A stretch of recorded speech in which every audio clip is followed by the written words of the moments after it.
we about to go and get it out. Nigga, I just wanna ball. Look at them 20s while they crawl. I been praying that my enemies fall. Nigga, I just wanna ball. And I hope you ball too. And that be why I gotta keep it true. Nigga, I just wanna ball. Just give me what I'm due. Let my enemies see the living proof, Lord. I just wanna ball.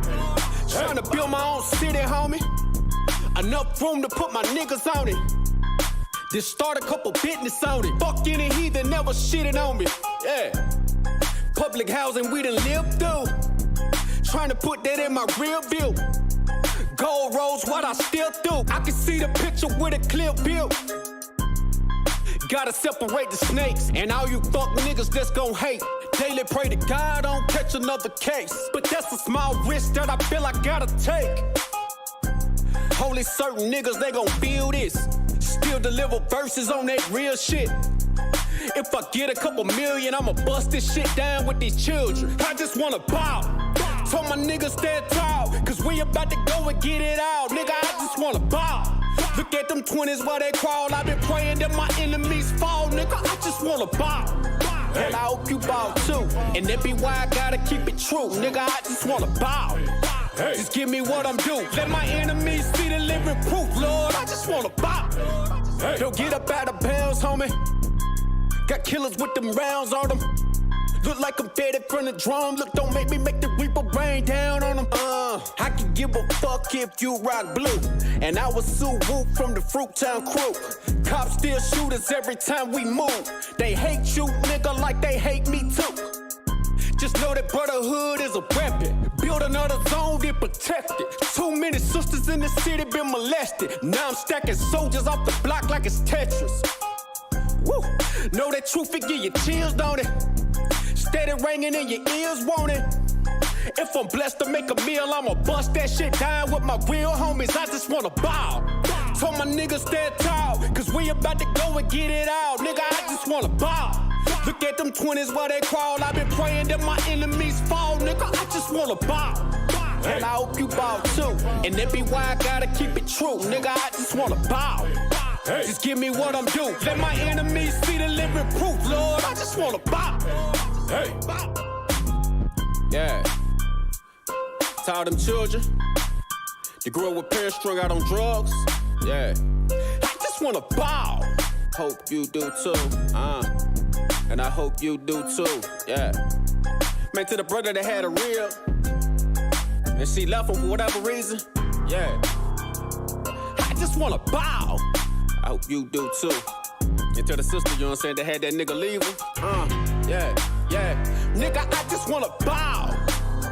So my niggas is locked up. I hope you do too. Man, I hope you niggas see the light of day.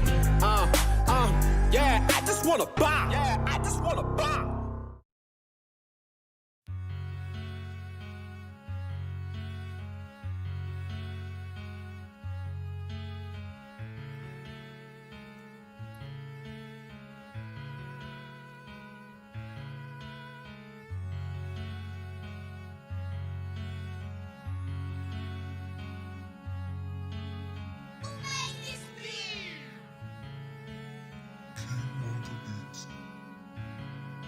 First breath I took, a life too surreal.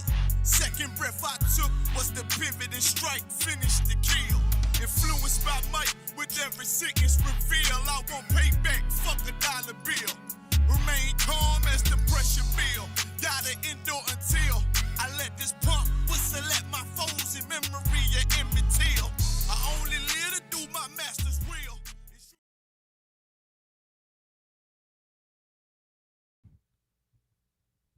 Con, you should be 12, sir. Yeah? Con. All right, let me see it. Blow on it, right? Pause.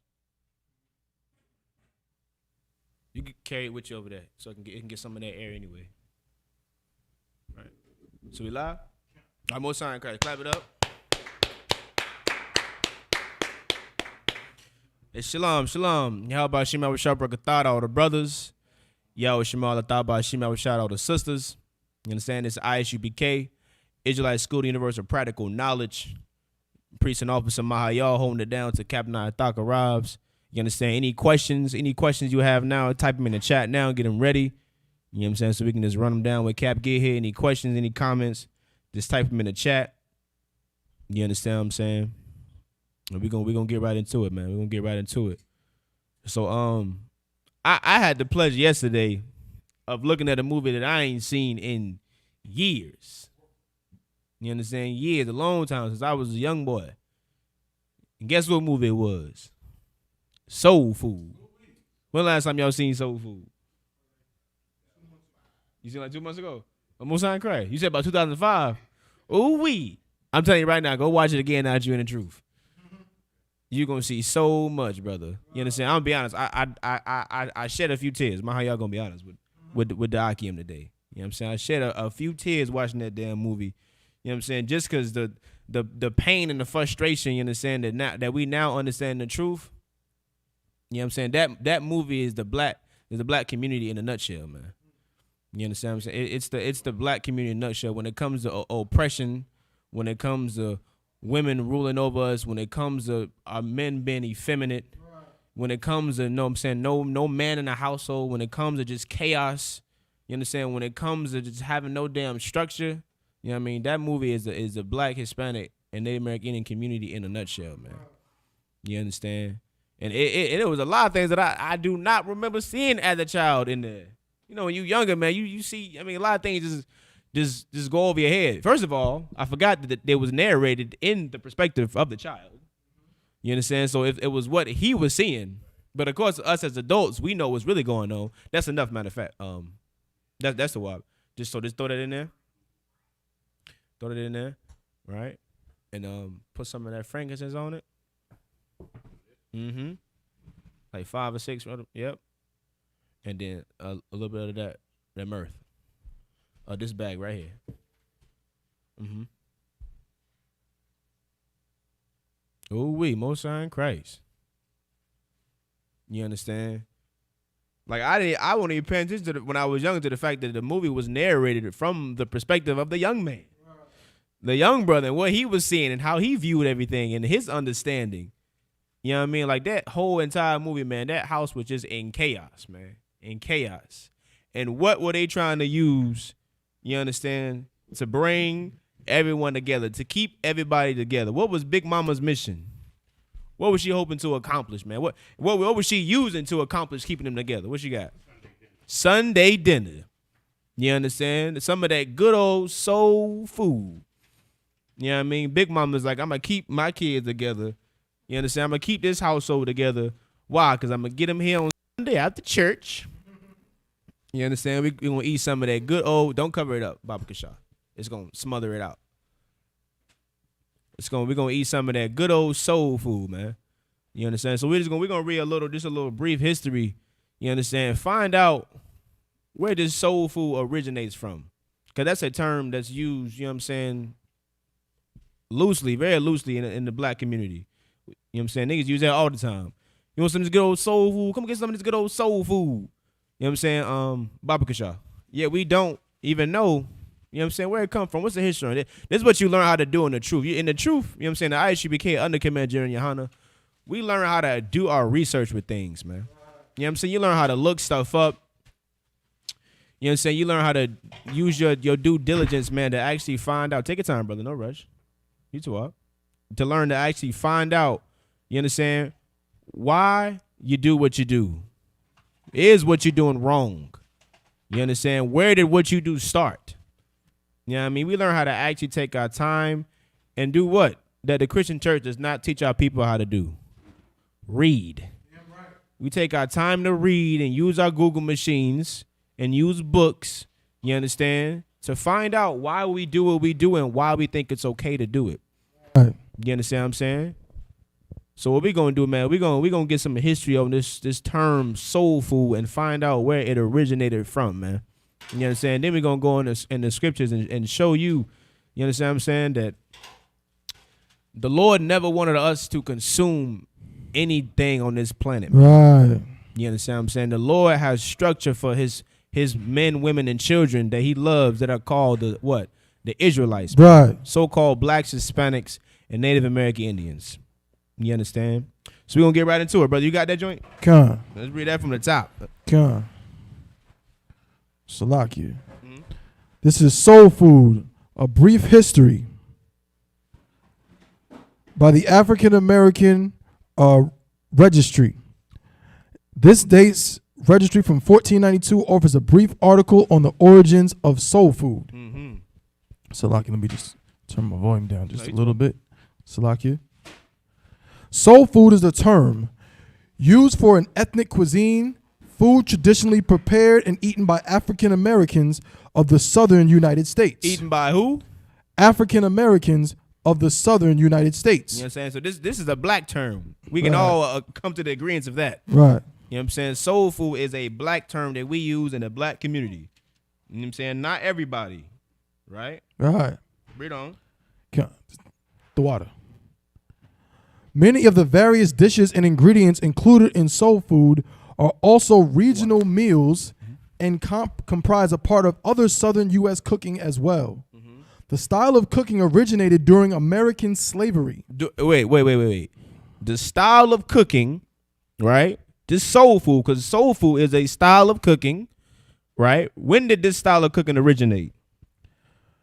The style of cooking originated during American slavery. Ooh-wee. You know, black folks say that slavery word, and they want to run away. Right. You know what I'm saying? The black community, we want to forget everything about slavery, right? It's in the past. Let it go. Yet, we keep the traditions that we learned in slavery. Right. You understand what I'm saying? What sense does that make? Let's get some more on it. Come on. Salakia.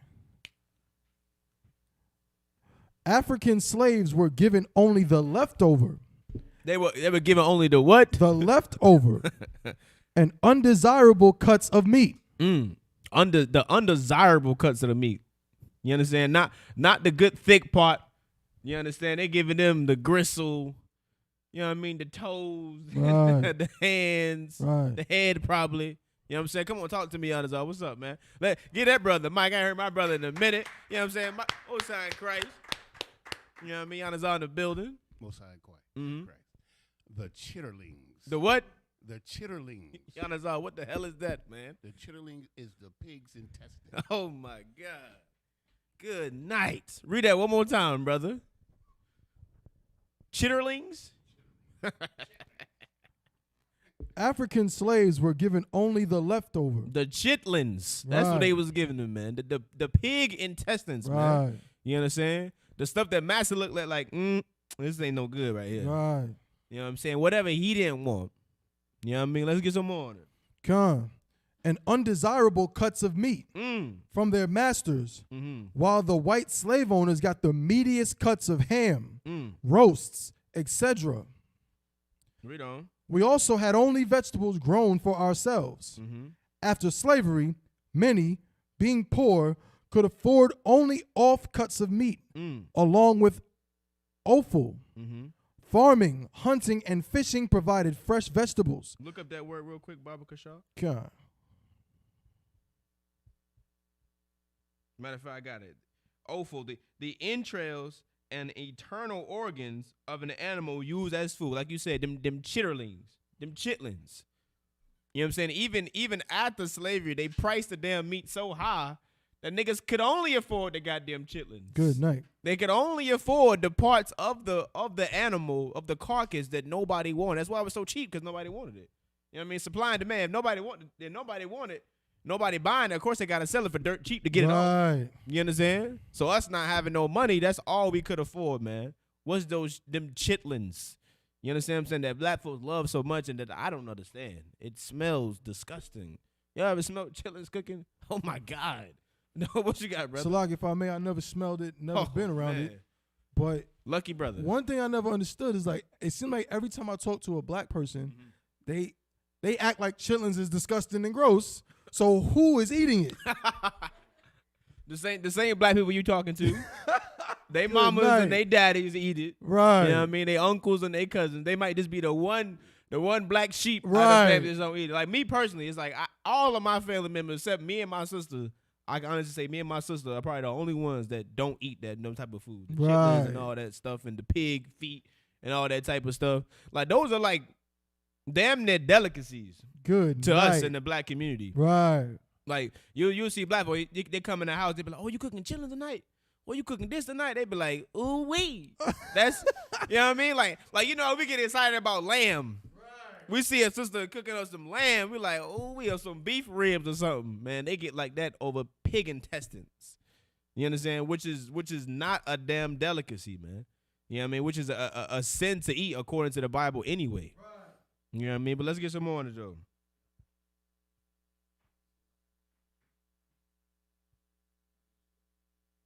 No, you too wild. Come on.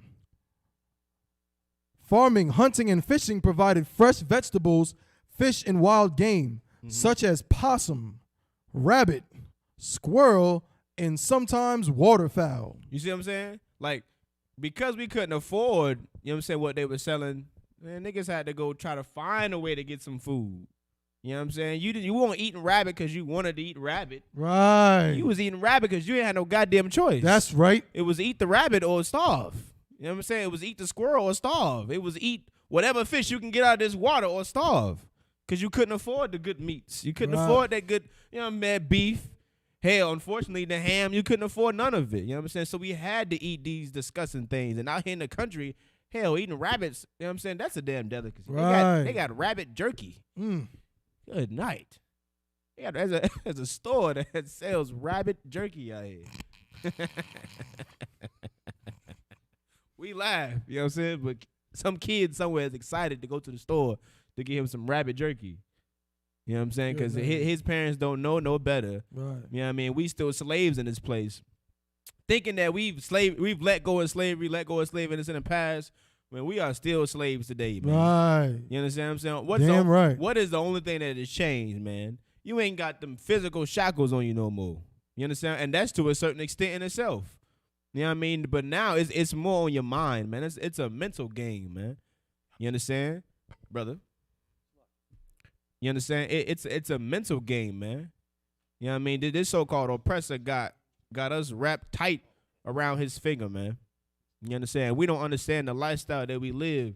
You understand what I'm saying? It was forced upon us, man. Damn right. It was not chosen, man. Damn right. You know what I'm saying? It was not chosen for us to live the way we live, man. Damn right. What's going on, brother? Salakia, what you bringing out is so heavy because if you really think about it, now looking back, you know what I'm saying, on my life, you know what I mean? I'm sure other people can say the same thing. Like growing up with, like, you know, with a grandmother from down south, like, she loved everything that was the porkiest thing you can think of. And she had me loving, you know what I'm saying, when the holidays came, she put me on the ham back when I was before in the truth. Right. I was in the truth, right? And it's reading this, it shows that the reason why now ham is so coveted and some of these, you know, the bacon and things like that are so coveted in our community is because when we was in slavery, we actually couldn't eat that stuff. We couldn't afford it at all. So we get a little bit of money and now we can afford to get a ham. We can afford to get the bacon and things like that, some of the more meatier parts. But even still, my grandfather told me he ate rabbit. And I even as a kid, I would be like, yo, how the hell you eat a rabbit? Like, is there even meat on it? Like, but that shows how poor we were, that we had to resort to eating animals like squirrels that barely got anything on it. You know what I'm saying? That's all we had. You know what I'm saying? Salakia. No, you too are, man. That's heavy. And it's the same way today. Niggas go and get money, and what they say it in the rap songs all the time. Went from eating ramen noodles, now I'm eating lobster. Right. You understand? Like, we get a little money, we like, man, I'm going to get what our father eats, man. Damn right. You know what I'm saying? I'm going to get what the oppressor eat. He likes lobster. That's a delicacy to him. I'm going to go get that. Right. That's what I want to try some of that. I want to go try some oysters. You understand? I want to get my meat medium rare. Right? I know my whole life my mama made sure she cooked the hell out of that meat thoroughly. Hell, it be damn near burnt. You understand? But now that I got some money, I'm going to try to get it with some blood in the middle of it. Get a little bit. I had a brother brother told me, he say, man, listen, it's not good. Like it's not, it don't taste how it's supposed to taste when it's all the way cooked, man. He was like, gotta have just a little bit of pink in the middle of it. I said, brother, you're sick in the head. Right. And of course he laughed, not knowing that I'm very serious. Right. You understand what I'm saying? Like, you're sick in the head if you think, you know what I mean, your meat does not have to be thoroughly cooked. Right. Even when you go back in the scriptures, you know what I'm saying, we cooked our food thoroughly, man. Damn right. Who was the only person that didn't want the damn food cooked thoroughly, man? Who was the only person that didn't have the patience to wait for their food to be cooked thoroughly? Be honest, Esau, man. You understand what I'm saying? Who is the so-called oppressor in today's time, man? Right. You know what I mean? You can cook that food for 2 minutes. I be watching the Gordon Ramsay. He be like say some to them, right? And this is why I say I don't care what you say. You can hold them chefs to all the high esteem you want. To me, they cannot cook. Right. You cannot cook if you do not know how long your food needs to cook. You Right. can't cook. If the standard for Esau's restaurants is medium rare, they cannot cook. Right. Damn You understand right. what I'm saying? I don't care what you say. You call them the best chefs all you want. He can all that seasoning means nothing if the meat is not cooked all the way. Right. You understand? He does not get a pass in my books. But he'll be like, it's just 2 minutes overcooked. And you'll be looking at the cut when he cut it open. You like, man, they look good as hell. What you mean? Look well done to me. And he like, it's supposed to be pink and gooey and this. Like, that is it's just disgusting, man. Damn right. And that comes from our oppressors, man. You understand? That's the way they love to eat their food. That's how they Right. love to enjoy themselves, man. You understand? This so-called soul food that we're reading about, it comes from them oppressing us, man. Right. It comes from them, you understand what I'm saying, giving us the remains, the stuff that they didn't even want, and Right. forcing us to eat it, man. Right. You understand what I'm saying? And in today's time, it's a cuisine. You know what I mean? It's something that's nice to eat and a delicacy, something that we enjoy to eat when we should hate it, man. Right. We should hate it just because of what they put us through and the fact that they force us to eat it, man. You understand? Damn right. Black people always want to say, oh, forget about slavery, forget about this. Okay, well, forget about what your master made you eat then. Don't eat it no more. You understand what I'm saying? But we love our oppressor, man. You understand what I'm saying? We don't want to let go of his hand, man. You know what I mean? Nah, you too hard, brother. The water, though. You know what I'm saying? But let's get some more on it, though, right? Come. Salaki. Yanazar, get Leviticus chapter 11, Baba Kasha. Come. Leviticus chapter 11. The intersectionality of African food preparations preserved, class status, laws that prevented equal access and innovative survival prevailed. Africans living in America at the time and since more than made do with the food choices we had to work with. Dishes or ingredients commonly found in soul food include biscuits. So now we about to go, you know what I'm saying? You know, there's a standard. Hey, Shalom, so you have a Shimbukata. As a standard, you understand, when it comes to soul food. I didn't know this growing up. I thought it was just, you know, you young, you just use terms or use a term because you hear people saying them. You know what I'm saying? But there's a standard of what you cook. You know what I'm saying? When you give something the title soul food, right? So we're gonna go into some of the foods, you understand, that's considered to be soul food, right? Yeah. Biscuits, a shortbread similar to scones, commonly served with butter, jam, jelly, sorghum, or cane syrup, or gravy, used to wipe up or sop liquids from a dish. Good night, boy. Black people don't leave nothing on the plate. Damn right. They got a whole item on the plate just to get the remains of everything else and eat that too. Come on, man. Come on, sir. Black-eyed peas, cooked separately or with rice as hoppin' john. Butter beans, immature lima beans usually cooked in butter. Catfish, dredged in seasoned cornbread and fried. Dredged. Like it just boy, good night. Let's get some more. Let me hush, man. Chicken, often fried with cornmeal breading or seasoned flour. Chicken livers. Chitterlings or chitlins. The cleaned and prepared intestines of hogs. You hear this? You hear them talking about some cleaned. You hear them trying to say, oh, them intestines are clean, man. Them intestines are still filthy, man. No matter how much you wash them in the sink, you understand? No matter how much you try to clean them off, they are still filthy and disgusting. Why? Why is them chitlins still? You wash them. They should be clean now, right? But why are they not to our people, though? Yanazar. Where is that, man? Let's get it. Hold on 1 second. You got to get the mic. You leave the mic? You leave it up here on the computer? Salakia. No, you too off. You can let the brother hold it. The water. The book of Leviticus, chapter 11, verse 7. And the swine. And the what? And the swine. Come on, man. What's that swine, man? Though he divideth the hoof and be cloven footed, yet he cheweth not the cud, he is unclean to you. You understand what I'm saying? If you read at the top of this chapter, man, this is when what? This is when who? Moses was breaking it down to us. What?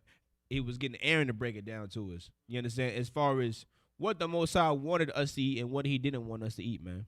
You understand? Your Christian pastor is a disgusting piece of garbage, man. Right. You understand what I'm saying? They always want to say, oh, it's 2020, why we got to talk about this? It's 2020, why we got to talk about that? It's 2020, and we still got to teach black people what the hell they're supposed to eat in this earth, man. Right. You understand what I'm saying? How about we say that? It's 2020, and blacks, Hispanics, and Native American Indians still don't know that this Bible is talking about them. Right. You understand? It's 2020, and we don't know that this Bible only belongs to us. You understand what I'm saying? It is a damn shame, man. That pastor should be ashamed of himself, man, for being in the position of power that he's in. You understand? And influencing our people to continue to be wicked, man. You understand what I'm saying? Give me some more on that, Baba Kashaw. Verse 8, of their flesh shall ye not eat. Shall ye not what? Shall ye not eat. You understand what I'm saying? You shouldn't eat no damn pig, man. That's right. It is disgusting, man. It's unclean unto you. You understand what I'm saying? Why? Because we are a holy people, man. You know what I'm saying? We are set apart people, man. A peculiar people, man. So we can't eat what the hell everybody else eat, and we can't do what everybody else do, man. You understand? That's it on that? And their You too, Bob. Mm-hmm. And their carcass shall ye not touch. Shall ye not what? Touch. Man, come on, man. Come on, man. We sound about bougie in these scriptures, man. You can't even touch the carcass of it, man. It's disgusting and filthy unto us, man. You understand? You touch that carcass, what happened? You now what? You now unclean. You unclean if you touch the damn carcass. You understand what I'm saying? We out here trying to eat it and treat it as if it's a delicacy, man. La-ah. You understand? I'm going to tell you what your Christian pastor will not tell you, man. Eating shrimp, crab, pork, and lobster is a sin against the Bible, man. Right. It's a sin against the Lord, man. You understand what I'm saying? You are disobeying the Lord, man, by eating shrimp, crab, pork, and lobster, man. You understand? And to hell with these Christian pastors, man. You know what I'm saying? The Lord got something for them. That's right. The Lord got something for them. He do. You know what I'm saying? Give me Isaiah 5:20. You know what I'm saying? The Lord got something for them. For leading our people so far astray. You understand? Or for even having the goal to take up the position of a priest and prophet, man. You understand? When you go on these scriptures, remember Moses wasn't even trying to be up for the job. Moses was like, man, listen, man, I can't do this. I'm not the man for this. You understand what I'm saying? But your Christian pastor, he runs to that responsibility. He runs to the responsibility to rule over us just so he can do what? So he can consume us, man. You understand? So he can destroy us because he really don't give a damn about us, man. You know what I'm saying? These priests and prophets in the Isupk under command Jenny Yohana, man, these are the most humble brothers I've ever met, man. You know what I mean? These are people that raise the dead literally, man. And they're the most humble brothers I've ever met. And they're the most important men on this earth. You understand? You got that, brother? One. Read it from the top. Abu Kasha. The book of Isaiah, chapter 5, verse 20. Mm-hmm. Woe unto them that call evil good. Woe unto who? Them that call evil good. You understand? And that pork is an evil thing, man. It's a wicked thing, man, to consume that pork, man. And what your Christian pastor tell you, brother, you just got to pray over it, brother. Just pray over it. How the hell you going to pray over something that the Lord said is unclean to you? You trying to reverse what the Lord already got in order? You understand what I'm saying? You can't do that, man. You know what I'm saying? The scriptures say, woe unto them that do that, man. What does woe mean? What you got? It means destruction. Destruction, man. Sudden destruction, man. You understand? Like we trying to out here trying to play with a power that we don't understand, man. You know what I'm saying? We trying to play with a power that created the heavens and the earth, man. We trying to play with a power that has the earth trembling right now. You know what I'm saying? With one virus. You remember what happened to Egypt? Good night. He tearing down America with one. He tearing down the earth with one. You understand what I'm saying? Imagine if he sent 9 more. You understand? We playing with a power that we do not understand, man. And it's in our best interest as blacks, Hispanics, and Native American Indians, you know what I'm saying, to come back to these laws, statutes, commandments, man. That's right. It's in our best interest to do that. You understand? You don't want to be on the Lord bad side, man. You know what I'm saying? I'm telling you that right now. You don't want to be on the Lord bad side, man. You learn these scriptures, man. You learn this truth. You know what I'm saying? And like black people be knowing it's true, man. They know it's true. But they don't want to let go of that what? They don't want to let go of them chitlins. They don't want to let go of that pork chop. Why? Because it's just so good. It tastes so good. And I've been doing this forever and doing that forever. You understand what I'm saying? We just so lustful and so stuck in our ways, man. We got to make a change at some point in time in our lives, man. Some point in time in your life, you got to make a change. You do it for that job. You make a change for that job. You put that suit and tie on real quick. You go in that interview, you say, yes, sir, master, real quick. You understand? But when it comes to serving God, you know what I'm saying, then now we ain't in no rush to really change. Oh, I'm not ready yet. I'm not this. I'm not that. Or you ready to go work for that slavery though when them bills gotta be paid. Right. You understand what I'm saying? We gotta give all of our love, man, and our respect to the Lord, man, to who deserves it. You understand? But drop the scripture though, brother. It's like, is it more on the scripture or la? Is it on that? It's more. Read on, Baba Kasha. Call evil good and good evil. Mm-hmm. That put darkness for light and light for darkness. That put darkness for light, man, and light for darkness. You know what I'm saying? Give me 1 John. Give me 1 John 1 and 5, man. You know what I'm saying? These people who they say woe unto them that call evil good, man. You understand what I'm saying? Woe unto them. Then they go on to say what they try to make darkness light, and light for darkness. They tell UPK what they say, man. Listen, y'all wrong. Y'all wrong, man. Y'all can't tell people what they can eat. Y'all wrong, man. The laws are done away with, man. What they love to say, Taiwan? That was barbaric times. Right. Have they read the New Testament? Right. You read what goes on in the New Testament? Say it was archaic times. Good night, man. Oh, my goodness, man. Have y'all read the Apocrypha? Y'all read what goes on to and fro throughout this Bible, man? It's like, you know, a Christian don't know the Bible, man. No, come on, man. Bring it out. Salaki, what you saying is so heavy, man, because they say the law is done away with. Right. But apparently diabetes is not done away with. You know what I'm saying? High blood pressure is not done away with. We're not supposed to keep the laws that prevent us from getting these things. Right. But we dying, you know what I'm saying, more than anybody else from all of these diseases and horrible things. You know what I'm saying? Illicit, you know what I'm saying, sex and things like that is the law's done away with, but we lead into HIV. Right. You know what I mean? So like you said, we got to come back to these laws because not keeping the laws is killing us. So who really cares about the people? You know what I'm saying? Obviously not the Christian pastor Salakia. No, you too hard, brother. I'm saying that's heavy right there, man. You understand? Like they can say that all they want, but the proof is in the pudding. You understand what I'm saying? I mean, we can pull up the statistics and see who's leading in high blood pressure. You understand what I'm saying? We can pull up the statistic and see who's leading in diabetes, who's leading in gout. I mean, every goddamn major, every disease, really. You know what I'm saying? Any major disease. You know what I'm saying? Who's leading in homosexuality? Like, come on, man. You know what I'm saying? They can say what they want to say, but the numbers not lying, though. The proof is in the pudding. You know what I'm saying? I know a lot of black folks out willing to pull up numbers and statistics and stuff, but when we pull this up, then they ain't got nothing to say then. You understand what I'm saying? They ain't got nothing to say then. These other nations, they eat shrimp, crab, pork, and lobster too.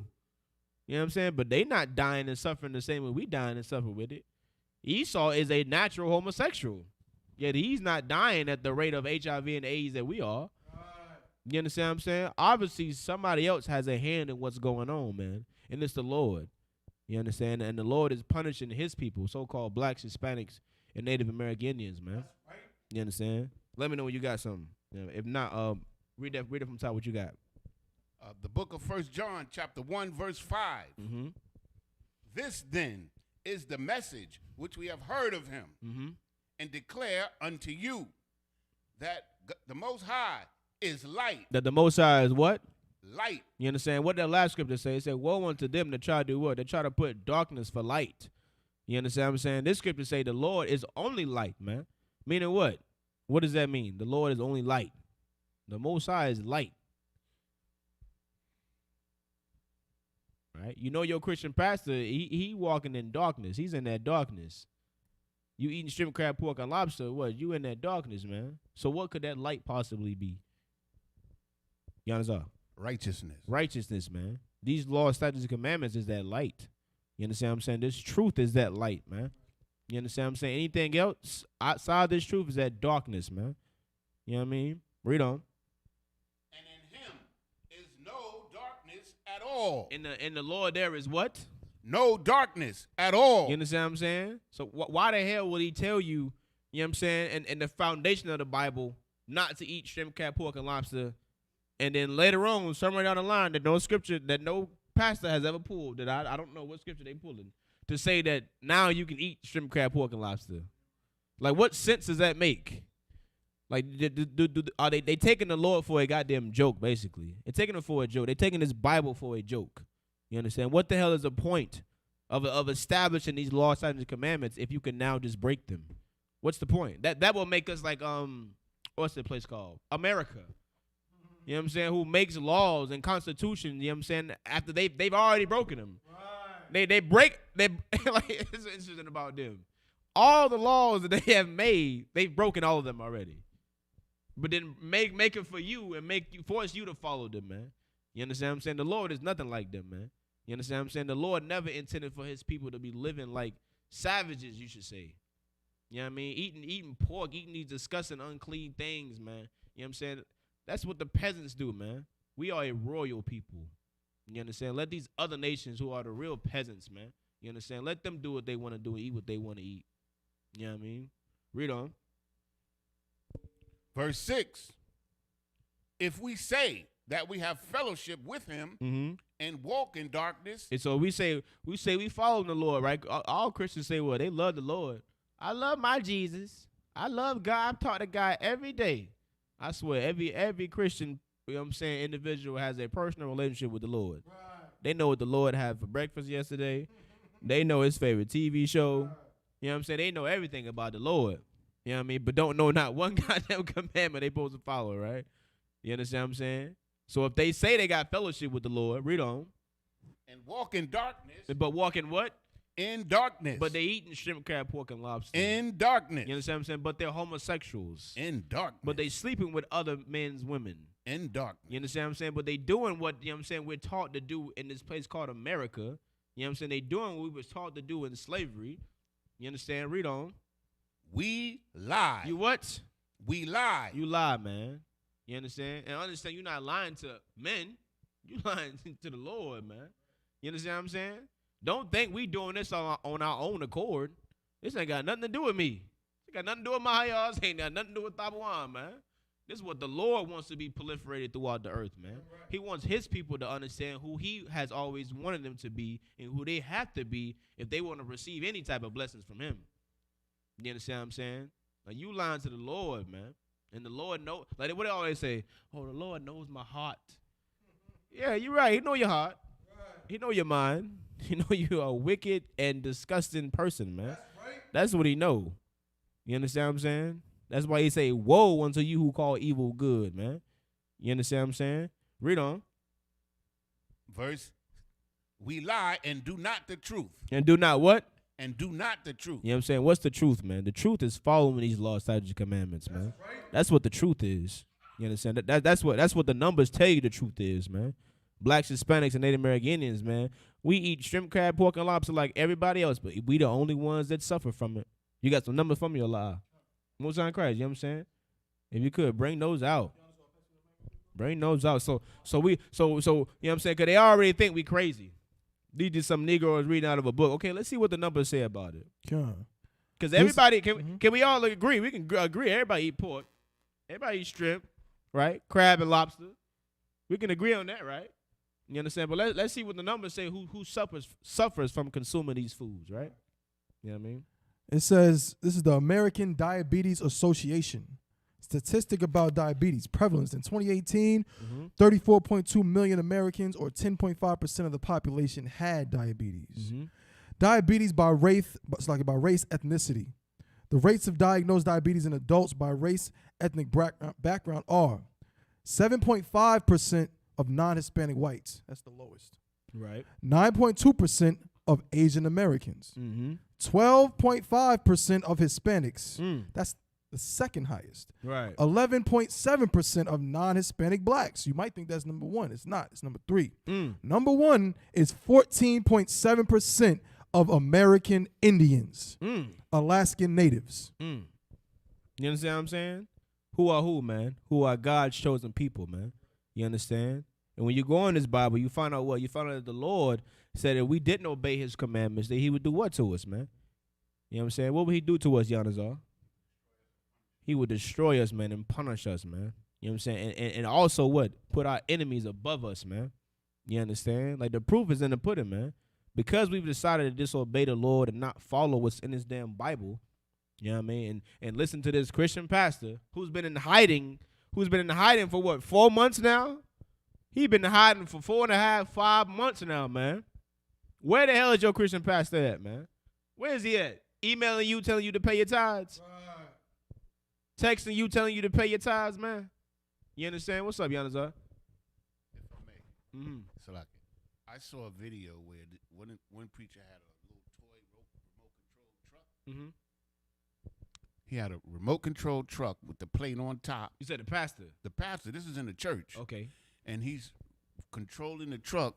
He got his people socially distanced, like in the church, set up. But he's sent the little truck around. Wait, hold on. Start back from the top, man. 'Cause I got a picture, right? Okay, they're in the church. They're Right. socially distanced, like the chairs are 6 feet apart. Right. And he has this little remote control truck.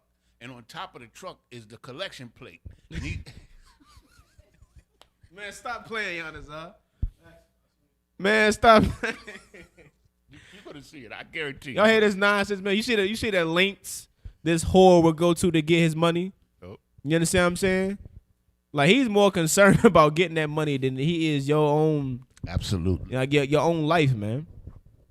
You know what I mean? And this was recent? Yeah, I just saw it today. Oh, so these churches is back open.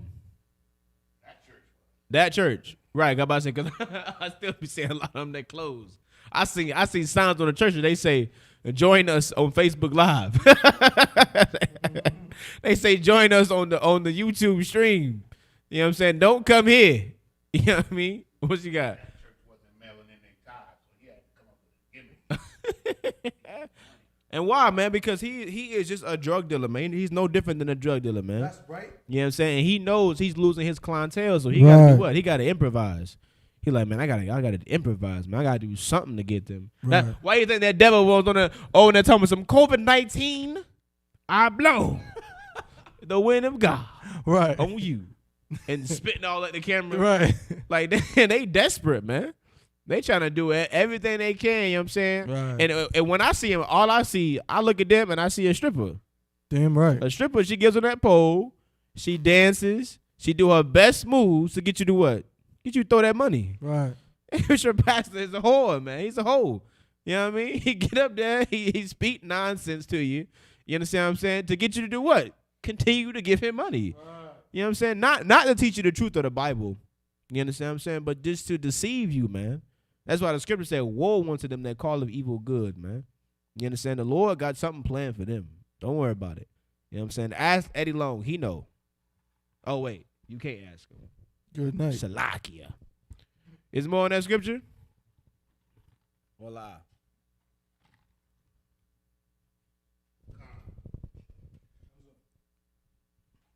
What verse you in? Verse 7. Okay, come. Yeah, read on. But if we walk in the light as he is in the light, we have fellowship one with another. Which is what? Which is that brotherhood, man. You know what I'm saying? And brotherhood is something that is not stressed upon like it should be, man. You understand? And that's a lot of what I was saying. I'm saying going on in the movie Soul Food, man. It wasn't no damn brotherhood, man. It wasn't no order in that house, man. You understand? It was all out of order, all in disarray. You understand what I'm saying? Brothers being overly emotional. You know what I mean? Not knowing how to talk to each other or deal with situations. You know what I mean? And it's all because of what? Mainly what I was saying, because there wasn't no damn father in that house. There wasn't no father to tell everybody to shut the hell up, sit down somewhere, be quiet, don't do this, don't do that. You understand what I'm saying? It's just a bunch of women barking orders and, you know what I mean, everything just crumbling apart slowly. You understand what I'm saying? At least Big Mama, she had one thing that worked when she was there. They would listen to her at that dinner table at least. That was it. I mean, really, that was it. I mean, they eating unlawful food. You know what I'm saying? But they listened to her at the dinner table. When they left the damn table, nothing she can do then. But when she had them at that table, you know what I'm saying, they was at least in a little bit of damn order. Soon as she was going, everything just fell apart. This is fell apart. You got the damn child. You got the child. The child trying to figure out a way to get everybody together. The child was trying to figure out what I got to do. He had to lie. He had to lie and say, oh, this money, blah, blah, blah. See, if you come to the house, I'll give you like a third of it. You know what I'm saying? I look out for it. He done went and told everybody that just to get them to come back Sunday to eat the same food that just killed Big Mama. That is crazy. You see what I'm saying? Like, you see how simple we are? It don't make no damn sense, man. Them sisters, they sitting there hating on each other. You understand what I'm saying? For no damn reason. The one sister that's paying for everything in the house has the money, nor is it not, you know what I'm saying, affecting her money or lifestyle at all, but she has to complain about it so damn much and remind everybody that she paying for this and she doing that. You understand what I'm saying? For no reason. Like, it's just all out of order. And like when I'm watching the movie, man, all I see is just the black community, man. In a nutshell. This is the black community in a nutshell, man. You understand? And it's going to change, man. Commander Junior Hanna is changing that. Most High in Christ. That's right. It's changing that, man. You understand? Commander Junior Hanna makes sure fathers are in these households, man. Damn right. You know what I'm saying? Make sure fathers stay in these households. You understand? Make sure that structure of a household stays together, man. Damn right. And builds up. You understand? And what do you need to do that? You need that brotherhood. That's man. right. You understand? You gotta care more about somebody else than your damn self for once. And your Christian pastor does not have it in his bones to be able to do it, man. Damn right. He cannot do it. That's man. right. He does not deserve that seat he's in, nor the respect, nor that money that we give him in the black community. Man. Right. You know what he deserved? He deserves to be on the corner begging for money. That's right. Like a homeless person. Right. That's what he deserves. You understand what I'm saying? You had Slock, brother. You had something? Mm-hmm. I want to say what you bringing out is heavy, man, because you know many movies that we love and we appreciate in the black community. You know what I mean? They may be well acted. They may be entertaining, but a lot of times, really, you know what I'm saying? They representing the worst of us and really demonstrating how if the director was trying to show that, which I don't think he was, then I would give him props, you know what I'm saying? Because that is the problems that we facing in the black community. But if you really look at it, it seems to be celebrating some of those issues, like we eating unlawful foods, you know what I'm saying? Women running the household. In that movie, there's three black men, really four, but there's three black men. One is a felon. One is a cheater. We know that, you know what I'm saying, there's no real such thing, but they present him as, you know what I'm saying, that he ain't nothing. Yeah. And then the one black man who got his family and his children in the household, he does whatever his wife tells him to do. Facts. At one point, at the part when they was trying to figure out if they wanted to still have Sunday dinner, you remember that part? Yeah. Like if they still wanted to have it, his wife looked at him and he was like raised his hand, like she said so, yeah, I'm gonna do it. You know what I'm saying? So the movie represents those same things. Women run the household, children running the household. You know what I'm saying? And really, what's it causing? It's causing us to be the number one in diabetes, number one in hypertension, number one in all these negative things. Maybe if there was a brother in that household, a man, he can say, you know what? Let's tone it down on this. Let's do this the right way and things like that. You know what I'm saying? Just wanted to bring that out. Salakia. Nah, Salakia, man. That's heavy, man. You know what I'm saying? Get it, brother, hand, man. You know what I'm saying? You know what I'm saying?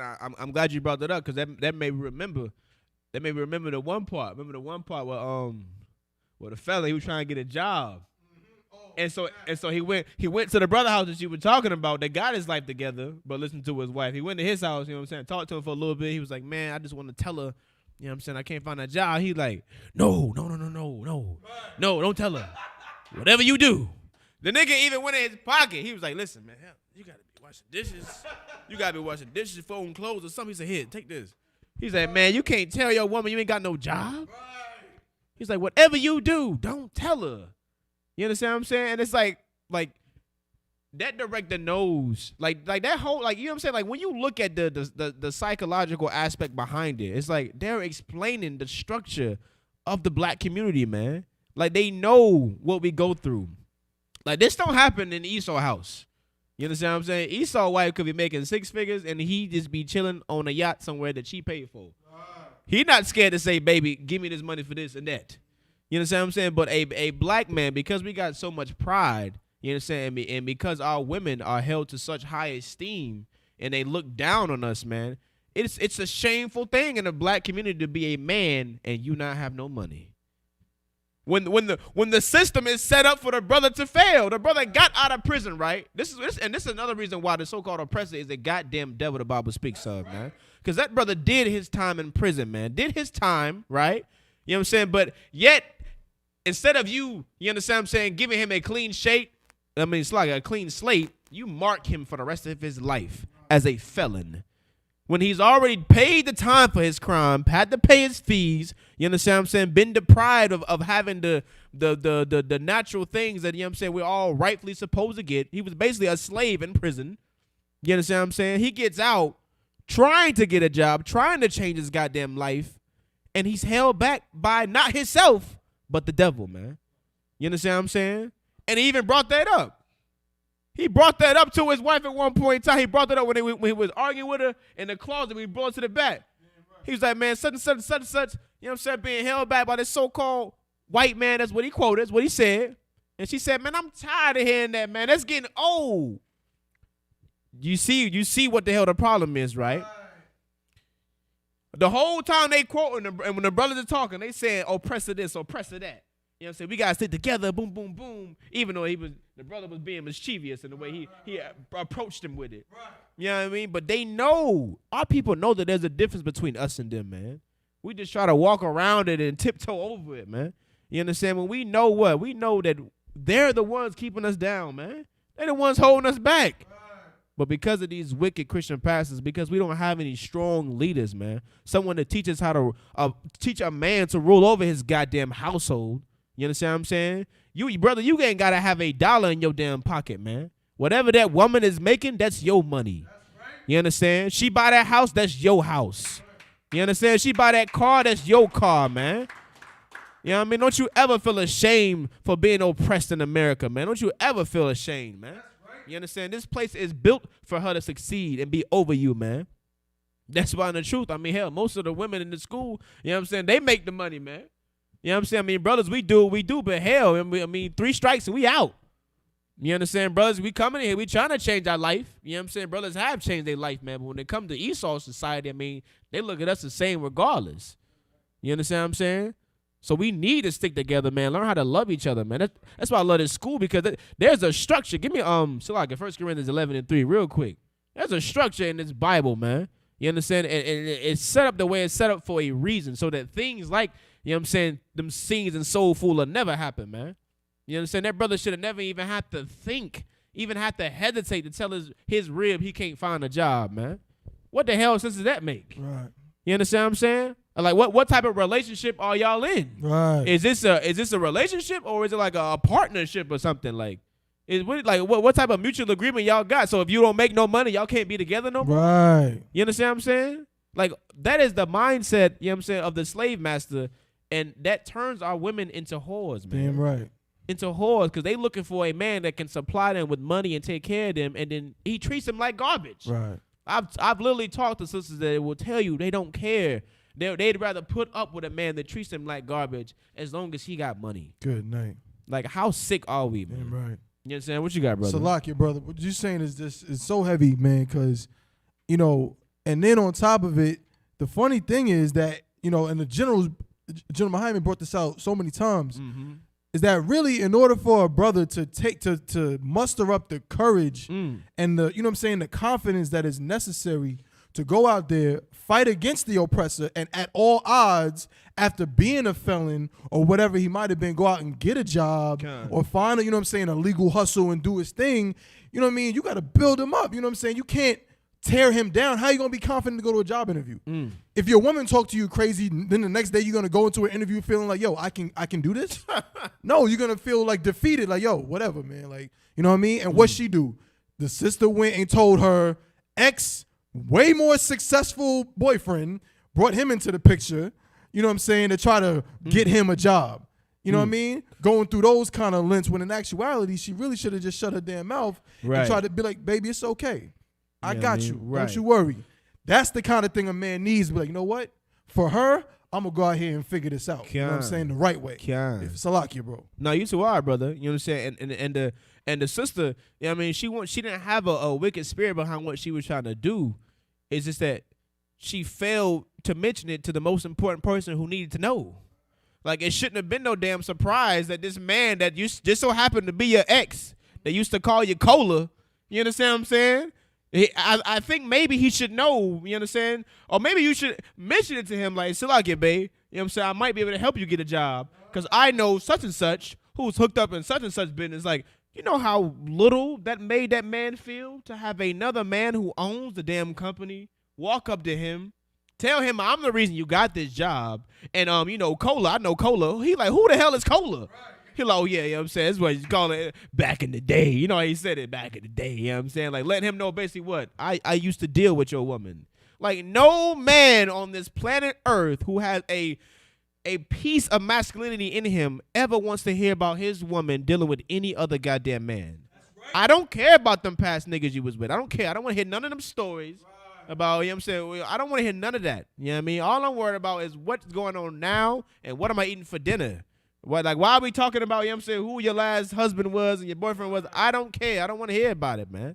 You understand what I'm saying? That made that brother feel so damn small. What did he do? He went straight to that hair salon and checked the hell out of her. You understand what I'm saying? Check the hell out of her, man. You know what I mean? Let her know it. Like, I told you. And he gave her the order. He already gave her the order. To what? To stand down. I understand you want to help. I got this. Like, let me be a man. Let me at least have my pride. That's all he wanted was his pride, man. He like, man, I can do this myself. I can find a job. You understand what I'm saying? Nah. Yeah, you know what I mean, but you got that scripture. We can read that real quick and get back on this article. Oh, the water. Come. Mm-hmm. So like it was 1 Corinthians, right? Yeah, 11:3.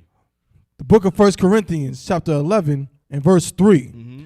But I would have you know that the head of every man. That the head of who? The head of every man. There's a structure in this Bible that God has set up, you understand what I'm saying, that will keep everything you know on this planet Earth in order. Right. You understand what I'm saying? This structure alone will keep your household in order, everything in order, man. And it's in this Bible for a reason. Right. You understand what I'm saying? Read on. It is Christ. Mm-hmm. So the head of every man is Christ, man, who is our king. You know what I'm saying? Shalom. Say, how about Shem Shekatah? You ready, sir? You understand? Christ is our king, man. You understand? And he's the head of who? Every man. You understand? Read on. And the head of the woman is the man. And the head of the woman is who? The man. Know herself. The man. Know her boss. The man. Know her friend. The man. You understand? If you lay down with that woman, brother, you are her damn boss. That's right. You know what I'm saying? You tell her what to do, man. Not the other way around, man. You understand? It's a shame. I'm going to start saying this from now. It's a shame that it's 2020, right. You understand? And brothers don't know that they supposed to rule their damn households, man. It is a shame in 2020 that a brother is afraid to tell his wife he lost his job, man. You understand what I'm saying? It is a shame in 2020 that brothers are afraid to tell their wife any goddamn thing, man. You shouldn't be afraid to tell your wife nothing, man. You understand? She listened to that boss real good and say yes, sir, no, sir to him. Whatever he asks, he jumping to and fro, hurdles, backflips, and some more. You understand what I'm saying? But when it comes to you, you just that broke nigga. You just and that's what they said too. They was like, no matter what we do, we still gonna be some no good niggas. We still gonna be some ain't shit niggas. You understand what I'm saying? That is a goddamn shame, man. You understand what I'm saying? When this Bible says what? This scripture say what? The God said he will make a man more precious than fine gold, man. You understand? Like, we are essential to this planet to survive, man. We're the reason it moves the way it moves, the way it turns, man. You understand what I'm saying? Don't get it twisted, man. You understand what I'm saying? Blacks, Hispanics, and Native American Indians are the greatest people to ever walk the face of this earth, man. You know what I'm saying? But there's an order that we have to know that has already been established, man. Way before we even knew about order or anything, man. And that order is what? That the head of every man is Christ. You understand? And the head of the woman is the man. You understand? Read on. Come. And the head of Christ is the Most High. You understand what I'm saying? Christ got a head too. You understand what I'm saying? Christ has a head. Who is that? The Most High, man. You understand what I'm saying? And with that, I'm going to pass the class over to Priest and Captain Isupk.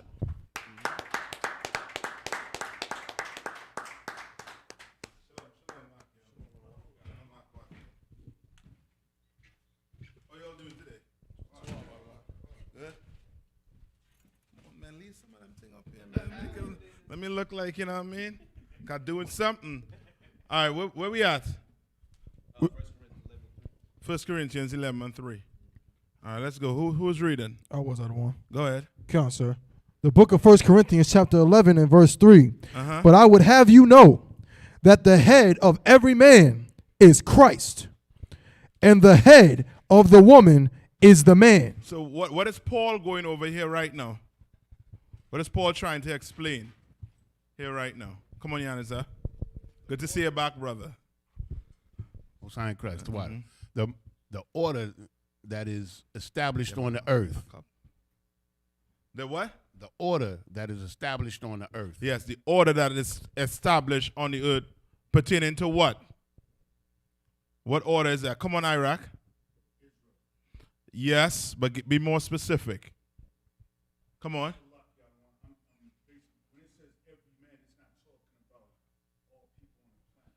Right.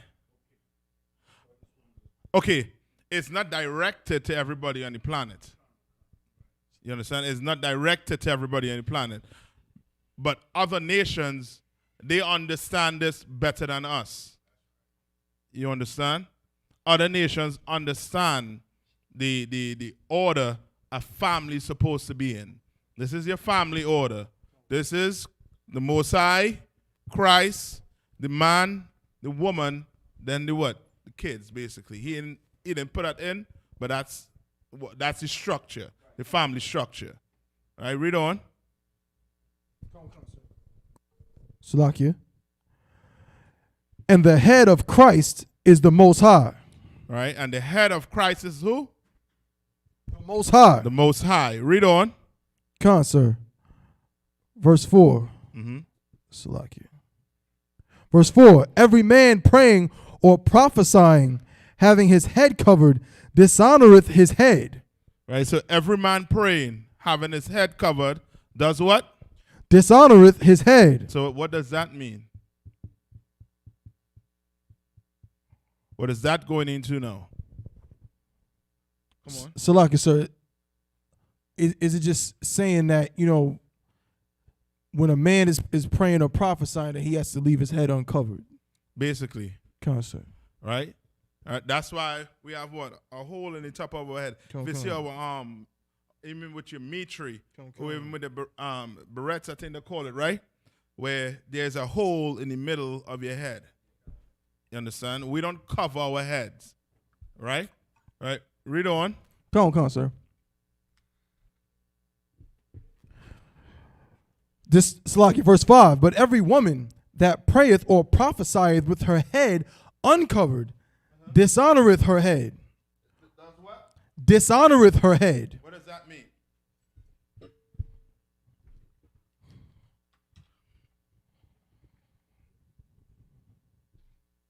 Come on.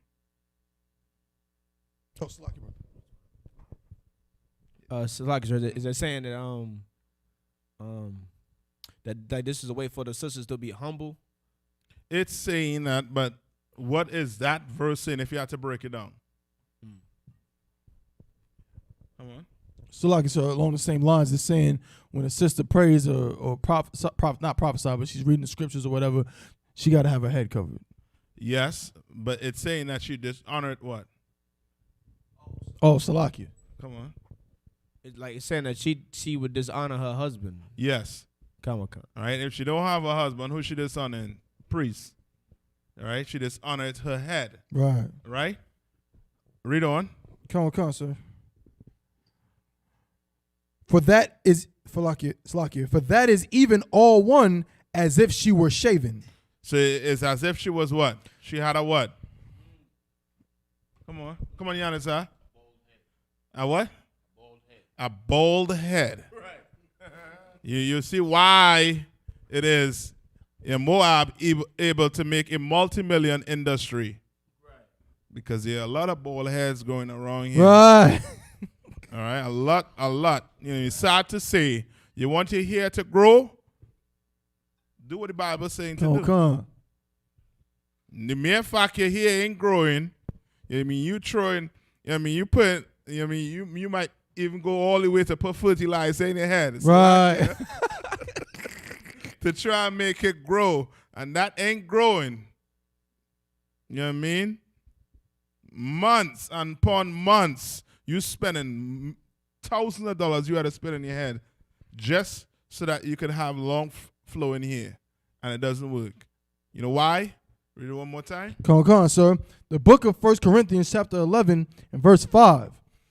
But every woman that prayeth or prophesieth with her head uncovered dishonoreth her head. You're being a monster to that man in that house.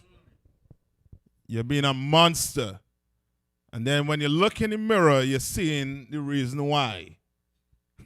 You understand? That 2-inch or that 3-inch, that little thing that trying to, you know what I mean, sprout.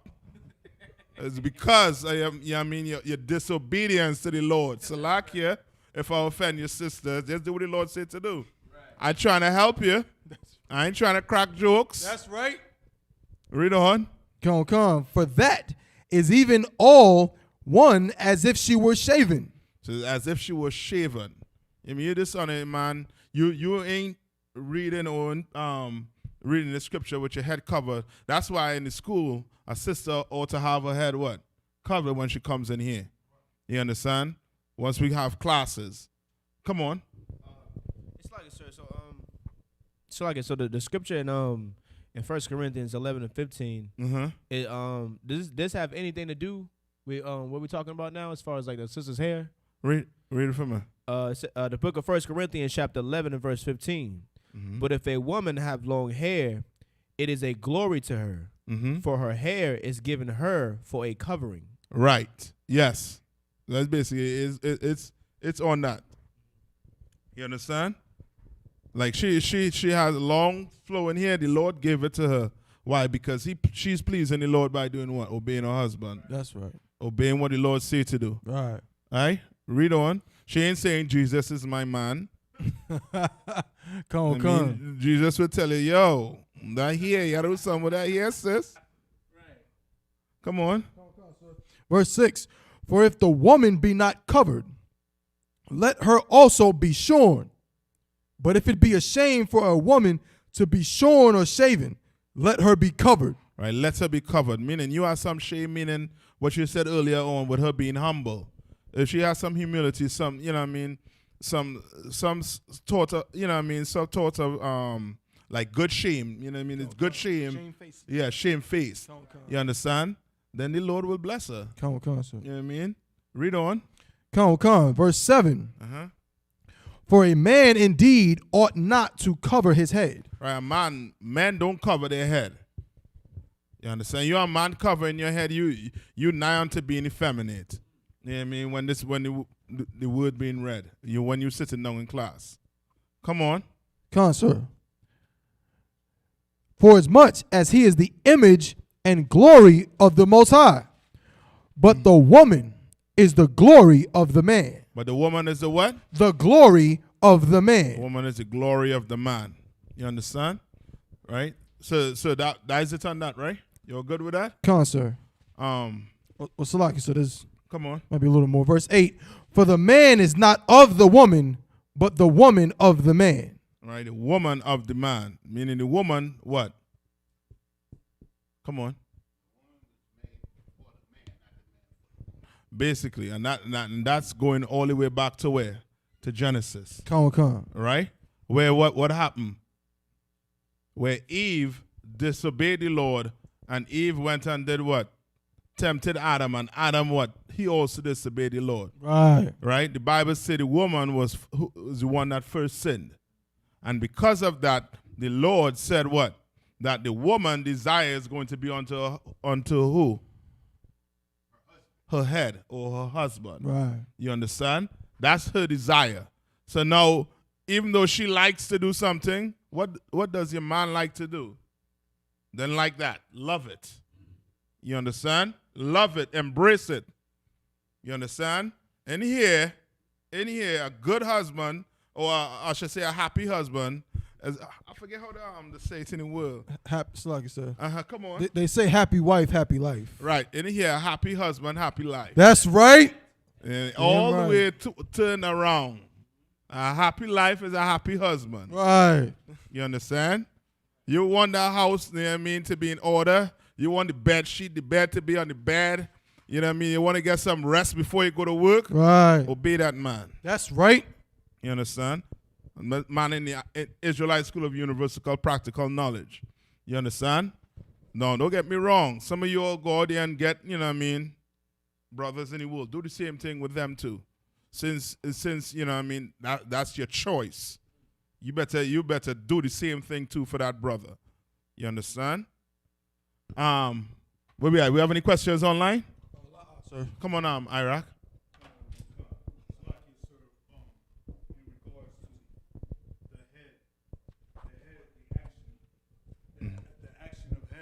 Is that you obey, number one. Mm-hmm. My question is,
on the same, you're reading on the same manual, which is the what? The Bible. You understand? So you all understand what should be and what should not be. Right. Now, does that mean you're going to have a perfect life? Does that mean you ain't going to argue? Yeah, you all going to argue. You can be like, woman, I told you iron this shirt for me a long time ago. I have to go somewhere in the morning, iron this for me. I mean, you're going to argue for simple stuff. You know what I mean? Does that warrant a divorce? No. Now, in the world, you marry a man in the world, something like that, or a woman in the world, something like that could break the relationship. It's that simple. You understand? Come on.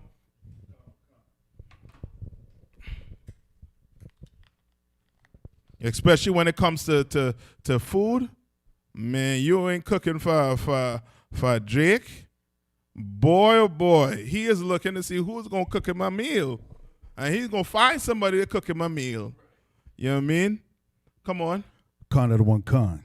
Hey, Salaki out of one. In regards to sisterhood within the ISUPK, within the school, there may be cases of, let's say, a sister in the school, she's married to a brother, and you don't see or hear from her again. She's tucked away. You don't see her active with, let's say, events or not Salaki, with the exception of mandatory high holy days, but let's say food drives or let's say if we have any type of extracurricular activity, you may not see that sister. Then you may see in other locations sisters where they are pivotal or integral in clothing drives or let's say school programs or helping out with tax IDs and things like that. My question is, what is the desired, what is the one West way for a sister? What is her conduct? Is she supposed to build a sisterhood, through social interaction, or should she just be for her husband only, tucked away from everyone else? So the water. Okay, So you asking, okay, these sisters that are married, right? You're not talking about single sisters. You're talking about sisters who are married and have husband, right? Then it's up to husband. You understand? It could be that the sister, you know what I mean, maybe going through something you don't know. You understand? You may not be able to be around, you know what I mean? Certain people you don't know. The only way you can know is if you go ask the brother. You understand what I'm saying? Come on. Okay, well, single sisters, yeah, okay. The job of let me first do a married sister, right? This is short. A married sister basically her desire is to who? Her husband. So husband could do what? He could either say, sis, I want you to go here, do this, do that, do this. Right? Or he could say, you know what, you sit back, let these other sisters, you know what I mean, take care of this. You handle this for me. You understand? Now, a single sister, her job basically is to do what? What's her job? Come on. Salaki, so would it be, you know what I'm saying, whatever her camp leader tells us Basically, to do? You understand? That's her job until she has a head to direct her and tell her what to do. You understand? And that's, you know what I mean, basically it. It's not to say that a sister may be tucked away. It may look like she tucked away until you do what? You may have to go talk to the man. You understand? You never know as I say, you don't know what's going on mentally or medically with certain, you know what I mean, certain sisters or certain families. So you really, you know what I mean, it's up in the air. You'll be thinking about, you know what I mean, that for the rest of your life. You understand what I'm saying? Come on.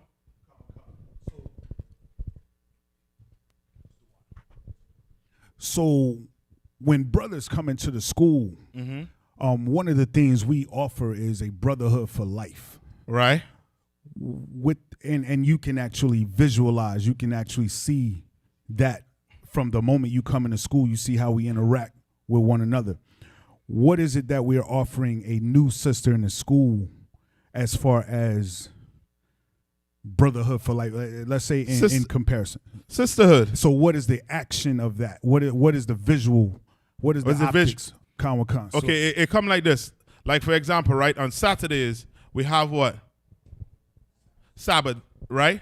So on Saturdays, you a single sister or you're a sister, you know what I mean, that have a man in the truth, you could ask that man to do what? To cook. You know what I mean? To bring something. You know what I mean? Even during the week, you could have her cook something for, you know what I mean, for the class, or, you know what I mean, whatever. You understand? Now, if you talk about a sister if she just come in, you know, she off limits for what? For 3 months. Then as she come in and she start to learn more and more, then she recognize that one, she could, you know what I mean, give, meaning either physically, right, money, or she could buy just simply water for the brothers that go to camp. Meaning she's taking care of the priest of the Lord because she doesn't have a husband as yet. You understand? Now a sister who has a husband, now it's up to him to, you know what I mean, have her do stuff for the school, interact with stuff that's necessary for the school. You understand? So it is not to say that, you know what I mean, when you come in here, you're just lay dormant. If you're dormant in here, it's because you want to be dormant. You understand? But the school offers a ton of interaction, a ton of engagement for brothers and sisters to be in that one body. Right? I hope you clear on it? All right, come on. Come on. Okay, let me go to the other one. On the YouTube. Man, but you all getting made rough, but no ice. Salakia. Good night. Ooh. No sweat. Yo, man, embarrass myself on live television. My right mic, what? Come on. Con, sir. What's the question? Salaki, I'll get it back to the live. Con, sir. 1 second. Okay, the sister asked. Oh no, Salaki, it's on the Facebook out of one. Let me go to it. Yeah. The sister asks, she said, Shalom, sir, can I get a breakdown on Luke chapter 14 and verse 26? Get that for me. Come on, sir. It's like, so Luke you using this one? Yeah, come on. Come on. Luke 14 and what? 26.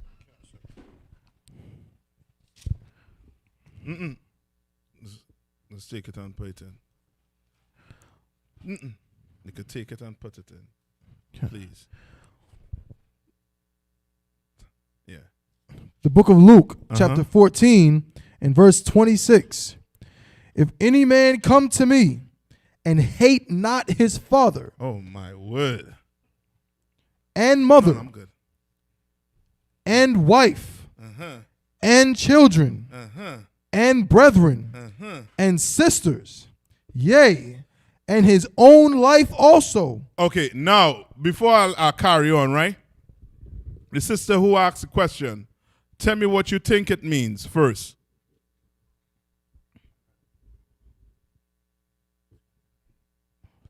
Tell me what you think it means first, sis. What's your sister name? Isaiah? See? Kawaya? Kawaya, come on. What do you think first of what does this mean?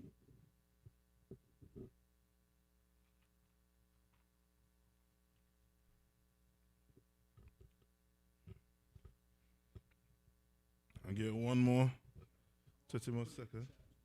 Uh-huh.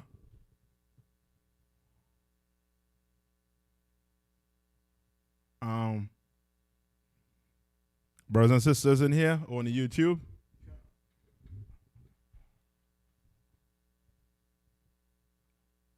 Come on. Now, the sister hasn't responded yet, but Mm-hmm. you want me to say what it means or what people think it means? No, what it means. It's basically saying like you gotta be willing to lose it all. Like you gotta, you know what I'm saying? It doesn't mean hate your mother and father, because there's another scripture that says, you know what I'm saying, honor your mother and father. So you can't, hate them and treat them disrespectfully or whatever. Right. So what does it mean to hate? What does it mean? So read it one more time. Come on. So the book of Luke chapter 14 and verse 26. If any man come to me and hate not his father and mother and wife and children and brethren and sisters, yea, and his own life also, he cannot be my disciple. What is hate? So the sister said to not put your family before Christ. That's basically it. Damn right. That's basically it. You understand? That's a short answer and correct answer to it. Now, what does it mean if you have to go all the way in on it? When they say, read it one more time. Come on, sir. Uh-huh. The book of Luke chapter 14 verse 26. If any man come to me and hate not his father. So you hate not your father, meaning what? Come on. By doing what? Break it all the way down. Okay. When I say break it up, meaning give me some specific things that you could do. Come on. Salaki, your father says, I want you to come, with me fishing this Saturday. Mm-hmm. But you got camp. Right. And instead of going to camp, you on the riverbank with Pops fishing. Yeah. Uh-huh. Come on. That's one. Come on. Like say your father, he say it's Father's Day, so he like, hey, come on, let's go out. You know what I'm saying? Come out, I want you to celebrate with me. Yes. That's another one. Then it could go all the way to what? Birthdays. Right. You could go all the way to what's this? Valentine's Day with your mom. All these days. Come on. Right. And you understand? And you're going to have to say, Daddy, what? No, I don't eat no ham. The Bible says wrong that the Lord don't want us eating ham. You understand? You're going to have to go to war with them. That's what Christ is saying. If you ain't willing to go to war with your family over him, then basically you're not what? Worthy. Come on. So like, sir, would the precept for that be the one of Matthew's 10:29? It says, he that findeth his life shall lose it, and he that loseth his life for my sake shall find it. Yes. Yes. You understand? Like you trying to save your life. You're trying to save your life by doing what? By trying to do what with mommy and daddy and your siblings. Come on. You're trying to conform to their orders. Not so much conform, but it's more like you're trying to do what? What you trying to do? Come on. Not obey. Come on. Yeah. Like appease them, yes. You're trying to make them happy. Yeah, come on. You're trying to come in the truth, and you're trying to be in the truth, but also make your family happy. That ain't gonna work. That ain't gonna work. That will work up to a certain time, and that could stunt your growth in the truth to the point whereas the Lord is a man of what? War. So if he's a man of war, you're going to always be caught in a situation where you're going to have to make decision to either what? Serve him or not. You understand? And those of you who know what I'm talking about, you understand, you know what I mean, where your family say one thing and the school say another.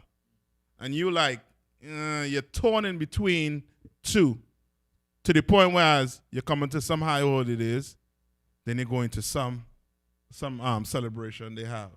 You're coming to some high holidays and going to, you know what I mean, some party or some, you know what I mean, some anniversary or some birthday party. Something, you know what I mean, to try to appease them to make them look like, well, I could do this. I can love the Lord. I love you too. That's not going to work. It's never, ever going to work. You understand? You're always going to be in conflict with your mind and being, you know what I mean, why is this happening to me all the time? Because you ain't all the way in. Come on. It's like, sir, so what you saying, like that could like hold a brother and sister back from like progressing in the truth. Mm-hmm. That also would roll over to like being very close to like friends in the world who, like, you know, you try to teach about the truth, but they've just neglected 100%, and you choose to still entertain them. Yes, and the real fact you still entertaining them, guess what? Come on. So like, you still in the world. You still, you know what I mean, there's some pull on you. Yeah, and that's like Lot's wife. Remember when Lot's wife was walking out, when they was walking out of Sodom and Gomorrah? The angel told what? Lot, do not look back. And what did his wife did? She looked back. And what happened to her? She turned into a what? Pillar of what? Salt. As a reminder of what? To let you know what? Come on. What is to let you know? Come on, Iraq. Not to be lukewarm. Yes. Don't be lukewarm. You understand? Lukewarm is you know what I mean? You know what the hell you had to do, but you still, you know what I mean, stuck on mommy and daddy. I mean, if you love mommy and daddy, ain't no problem. Go, you know what I mean, love them. But don't expect, you know what I mean, anything, any reward to come. The reward is for brothers who do what? Read that. Or for sisters who do what? Come on, the book of Luke, chapter 14 and verse 26. If any man come to me and hate not his father and mother and wife and children. Right, he said, come to me, meaning Christ saying, you come and follow me. If you come in and follow me and you don't hate these people, is because what? What you going to do? When he tell you to go, what's going to happen? You're going to do what? What you going to do? Christ tell you, you know what I mean, go to this city. What you going to do if you don't hate your mother and father? Come on, Iraq. You're going to do what? Looking for a specific word. I don't know the specific word I Starts with a H. Come on. Hesitate. Yes. You're going to hesitate. And hesitate means what is in your mind? Doubt is in your mind. And the reason why doubt is in your mind is either, you know what I mean, you still hang up on mommy and daddy or something in the world and not all the way in. You understand? Come on. That's like, so I had the precept with the lukewarm. Come on. The book of Revelation, chapter 3 and verse 15. I know thy works, that thou art neither cold nor hot. Right, you're cold. Cold meaning what? What does cold mean? Totally outside the truth. Meaning you're a full-out Christian. You know what I mean? You're like Pope Francis. Right. Or T.D. Jakes or El Sharpton. Right, they're cold, full-out cold. Read on. Nor hot. No hot. What does it mean to be hot? You're all the way what? In. That's right. You know what I mean? All the way in. Every day you wake up, is some form of heat you on the face. You know what I mean? You're all the way in. You're hot. You ain't like what? Nick Cannon. Nick Cannon, he full out what? He cold. Right. Cold as a dog nose. Cold. You understand? Read on. I would thou wert cold or hot. So he would, whether it be cold or what? Hot. Right? It's almost like your so-called oppressor. He likes to throw in what? Maybes. He likes to throw in maybes. He is not yes or no.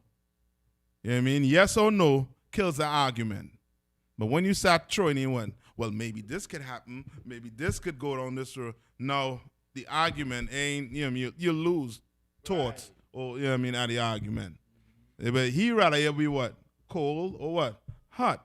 Is either you're racist, pig, white pig, or you're, you know what I mean, or you're full up what?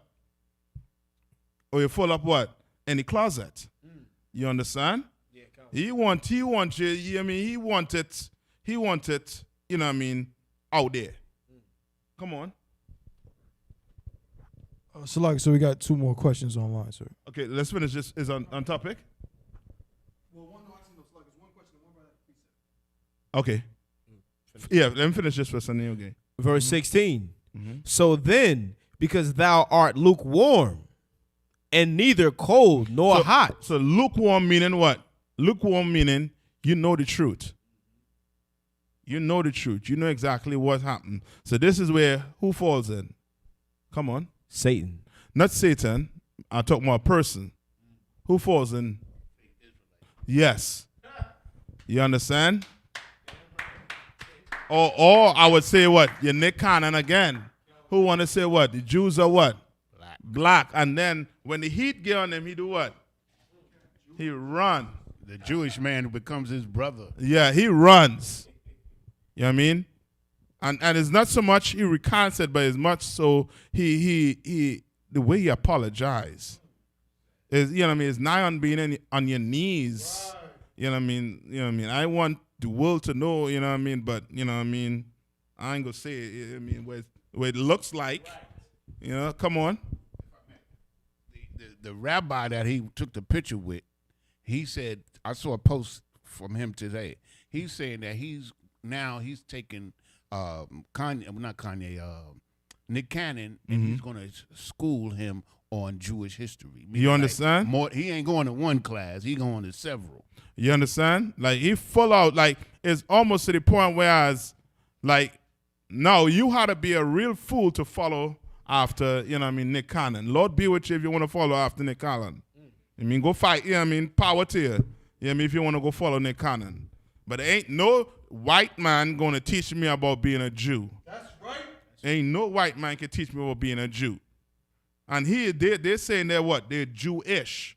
I hear to get off topic, but they're saying they're Jewish, which means they're what? They're trying to be like Nick Cannon.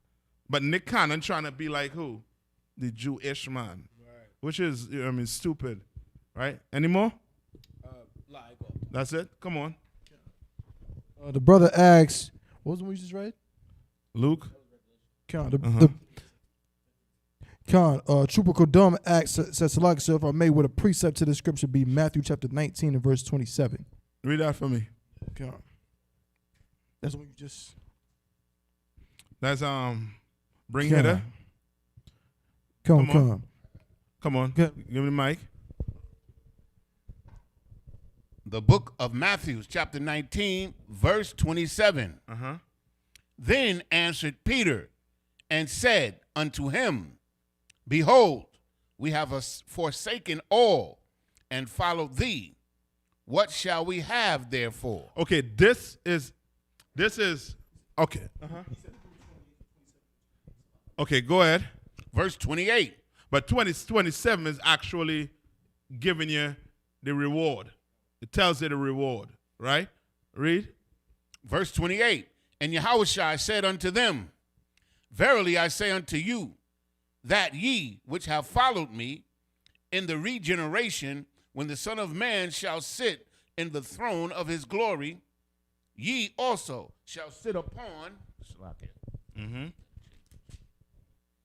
12 thrones, judging the 12 tribes of Israel. Right, you understand? So that part there is basically the aftermath of doing what? Come on.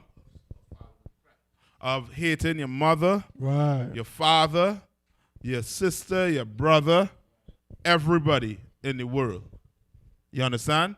This is what Christ is saying is your reward. Telling the 12 disciples, this is your reward for doing this. I'm good. You understand? All right. Any more? Khan, sir, since I had a question, but can I ask, I wanted to see if it's a precept. Come on. With 1 Timothy chapter 3 and verse 2, would that be a precept? Come on, read it. The book of 1 Timothy chapter 3 and verse 2, a bishop then must be blameless, the husband of one wife, vigilant, sober, of good behavior, given to hospitality, apt to teach. The one wife part I'm asking, would that be? Okay. The one wife, yes, if you want to, tie it into it being the truth, yes. Right? You all understand what he's talking about there, right? Read one more time. Come. The book of 1 Timothy chapter 3 and verse 2. A bishop then. So a bishop is somebody who is what? Who is seeking to do what? To teach? Not just teach. Come on. Not just be a priest. So he doing that, and he doing what he's saying. He's teaching, and he is a priest. Right? There's a little more. You said why he's doing what he doing? No. I say a bishop is what is he trying to be? Or what is he attaining? Trying to attain? Well, like rulership? Not rulership, but more so he is over a school. Oh, okay, come on. Right? He is man over the school. You understand? So he's saying for this man to be over the school, you understand what must happen. Right? So read on. A bishop then must be blameless. He has to be what? Blameless. Blameless. Read on. The husband of one wife. Right. The husband of what? One wife. One wife. Meaning what? Come on. That his mind and his duties are one with the school. Yes. He's focused on the school that he's over. You understand?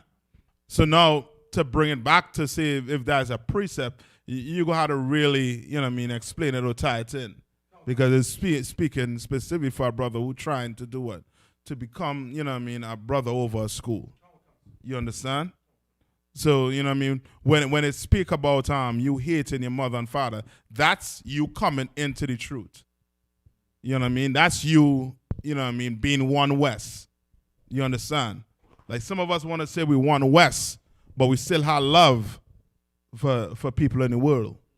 You understand? And understand what I mean by love, meaning, okay, we love our brothers and sisters in the world. Don't get us wrong. Right. We love them. That's why we're doing what we're doing. We're trying to teach them and show them their incorrect ways. They're trying for them to correct it. but they are not dictating how we live. That's what I mean by someone coming in here and loving someone in the world. By that person is able to pull you away, you know what I mean, from the truth. Sometimes. You know what I mean? Ain't nobody pulling me in from the truth no time. Unless I go in a box or something. That's the only way, you know what I mean, I get out of here. But I ain't, you know what I mean, one West still the what? Bury me. That's right. You know what I mean? Tower. That's how it's going to have to be. You know what I mean? But for you to attain that, the first thing you have to do is do what Christ said to do, which is what? Go back to what Christ said, I think it's Luke 14 he was in. Come.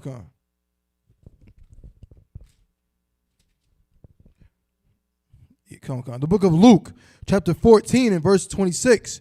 If any man come to me and hate not his father and mother and wife and children and brethren and sisters, yea, and his own life also, he cannot be my disciple. Yes, and you can't love your life. Right. You know what I mean? Very integral in being in this school. You understand? Because if Christ had loved his life, what would have happened? He wasn't going down the cross for me and you. Right. You understand? So he putting that in there to let you know, this here, when you come in here, you're not coming in here to save your life. You're coming here to save other brothers' lives. Damn right. You know what I mean? Other sisters' lives. That's what you coming in here to actually do. Not save your life. You understand? When you come in here, you owe your brother your life. That man right. saw him next year in camp. You owe him your life. Come on. Slack, sir, if I may, what would be a good precept to pull pertaining to how, like, since the so-called pandemic started, pertaining to how, like, okay, we already know the Christians don't show brotherhood anyway, but what's a precept that we could pull to further prove that, you know what I'm saying, how they're neglecting, you know what I'm saying, the black community even more by closing their establishments and not being open how we open? You talking about the churches? Yeah, come on. Okay, first off, the church is, okay, it's good that they are closed. Yeah, come on, of course. But for the Christian lovers, you know what I'm saying, that are trying to make excuses for them. But, like, you know what I'm saying, like, we've been open, you know what I mean, 24/7, 365, but, you know what I mean? Like, okay, to say proof, okay, the proof is, how to put it, like in the pudding, meaning they're supposed to be the ones helping black people, right? Right. But they are closed. And with them being closed, the one thing that is still running right now is what? For them is what? Tithes. You understand? They are hirelings, as the Bible call them. You understand? They work for mammon, money. Right. They ain't, you know what I mean? It ain't like, you know what I mean, I could pull something right now to show you that, you know what I mean, that it's supposed to be closed. First off, you know what I mean, they're not even the house of God. Right. You understand what I'm saying? They're not the house of God. So it's good that they are closed, right, so that people are able to now go on the internet and somehow come across the Isupk. Oh, shit, who's this? Oh, man, they're saying what? Christ is what? Black? Hold on, let me ask Pastor James this. Pastor James is going to be like, don't worry about the color. You know what I mean? You just, you know what I mean? When is the tithes coming? You know what I mean? When is the tithes coming? You understand? What they're going to have to do is they're going to come in this school to really understand. You know what I mean? Like what you're doing, what the brothers and sisters doing in the ICPK. You coming and actually learning the Bible. You understand? The entire Bible. The Christian church does not read the Bible. They don't read the Bible. If they were reading the Bible, it's in the Bible where it say what? Christ is black. Yeah, well, here. It's in the Bible that say where the Jews are what? Black. Right. Like, we ain't pulling this out of hot attack. Right. We ain't just, you know what I mean? What you call this? Give me a magician name. Yeah, I ain't Merlin. Oh, who? I ain't David Blaine. I ain't doing this and say, hold up now. Let's see. Who are the real Jews? Negroes. No, I ain't pulling nothing out of hat. Right. Everything out of the Bible. Damn right. You understand? Then we have these books here to back up what we're saying. Right. You understand what I'm saying? white men wrote some of these books. You understand? You understand? The same Jewish man who claims to be Jewish, he wrote in these books, and he said that they are not the Jews. You understand? They are just Caucasians. They are from the Kazan Empire. You understand? They're Ashkenaz. They're going to tell you. They're Russian. They're German. They're Poland. You go ask a Jewish man, what's his nationality? He ain't going to say Jewish, because Jewish is not what? It's not a nationality. He can't say Judaism, because that's not what? A nationality. Judaism is a what? A religion. So it can't be a religion. So he going to tell you what? My ancestors are from where? Either Russia, Poland, or Germany. And that's not the 12 tribes, right? I ain't got to tell you that. Right. That ain't the 12 tribes. Right. Come on. I remember, this is way back when I was in high school, there was these two Jewish guys, and they never called themselves Israelites. They always called themselves Israelis. And I always used to wonder about that. Why they don't never say that they were Israelites. They call themselves Israelis. Right. Yeah, you understand? They know. They know. But the thing is, for us to know, it's going to be a problem. You understand? For us to know, it's going to be a problem. Like, if we really knew the history behind it, we'll know that these people, the so-called Jewish man, they are the ones who had a hand in slavery also too. You understand? Did they chain us up? No, but their banking system, all your banking system, your Wall Street, everything is based off of what? Slavery. Right. And who owns all of that? The so-called Jewish man. Right. Come on. You know, I told the story before, but in New York there was this bank called the Fleet Bank. And you can look it up on it. And then their emblem was a sailboat with 3 masts, with 3 sails. And this brother found out that this company, he traced the history of this company, and this company was the main company in Boston that insured the slave ships. Yep. He sued the bank, and he was going to get paid. But you know what they did? They transferred everything over to Bank of America. You understand? Yeah, they know how to, wiggle a way around. And wherever money is, you're gonna find a Jewish man. Wherever money is, he's right there. He's at the tip top wherever the money is. You understand? Come on, bring it. Salaki, sir. The sister Aisha says, Salaki, sir, can I get a breakdown on Ephesians chapter 5 and verse 21? Come on. Come on. Sound like a woman's scripture.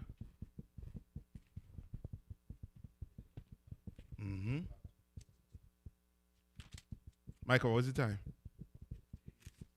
8:18. Come on, sir. The book of Ephesians, chapter 5 and verse 21. Submitting yourselves one to another in the fear of the Most High. The sister said, how do you submit to one another? How do you submit to one another? Okay. What verse in? Ephesians chapter 5 and verse 21. Read start of verse 20. Come on. The book of Ephesians chapter 5 and verse 20. Giving thanks always for all things unto the Most High and the Father in the name of our Lord Yahushua Mashiach. Verse 21. Submitting yourselves one to another in the fear of the Most High. Read on. Verse 22. Wives, submit yourselves unto your own husbands. Right. So we get into it right there. The meter, right? How do you both submit to the Lord? Right? So it could be what? A man that has a what? What are you talking about? A man that has a what? He has a wife. Because it says what? What verse 21 said? Submitting yourselves one to another. So submitting yourself one to another. How do you submit yourself to a woman?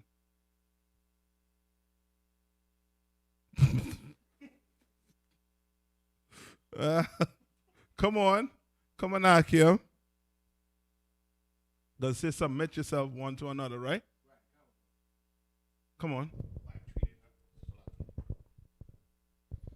by treating her as a sister. Okay. Submit though. How do you submit? Come on. You right to a point, but let's finish reading on this part. Hold on. Pass the thing back to him. And let him finish reading 22. John, sir. Wives, submit yourselves unto your own husbands as unto the Lord. Verse 23. Right? So read verse 21 over again. Come on. Verse 21. Submitting yourselves one to another in the fear of the Most High. Right. So you said by what? By treating her like a sister, right? By you understanding what? That she is a what? A woman, and you treating her accordingly. Right. Pertaining to what? To the Bible. Come. Yes, to the Lord, which is the Bible. You understand? Because the Bible says that she's the what? What is come on. Look for me where it say the weaker vessel. Yeah, come on. That's what I'm about to say. Right?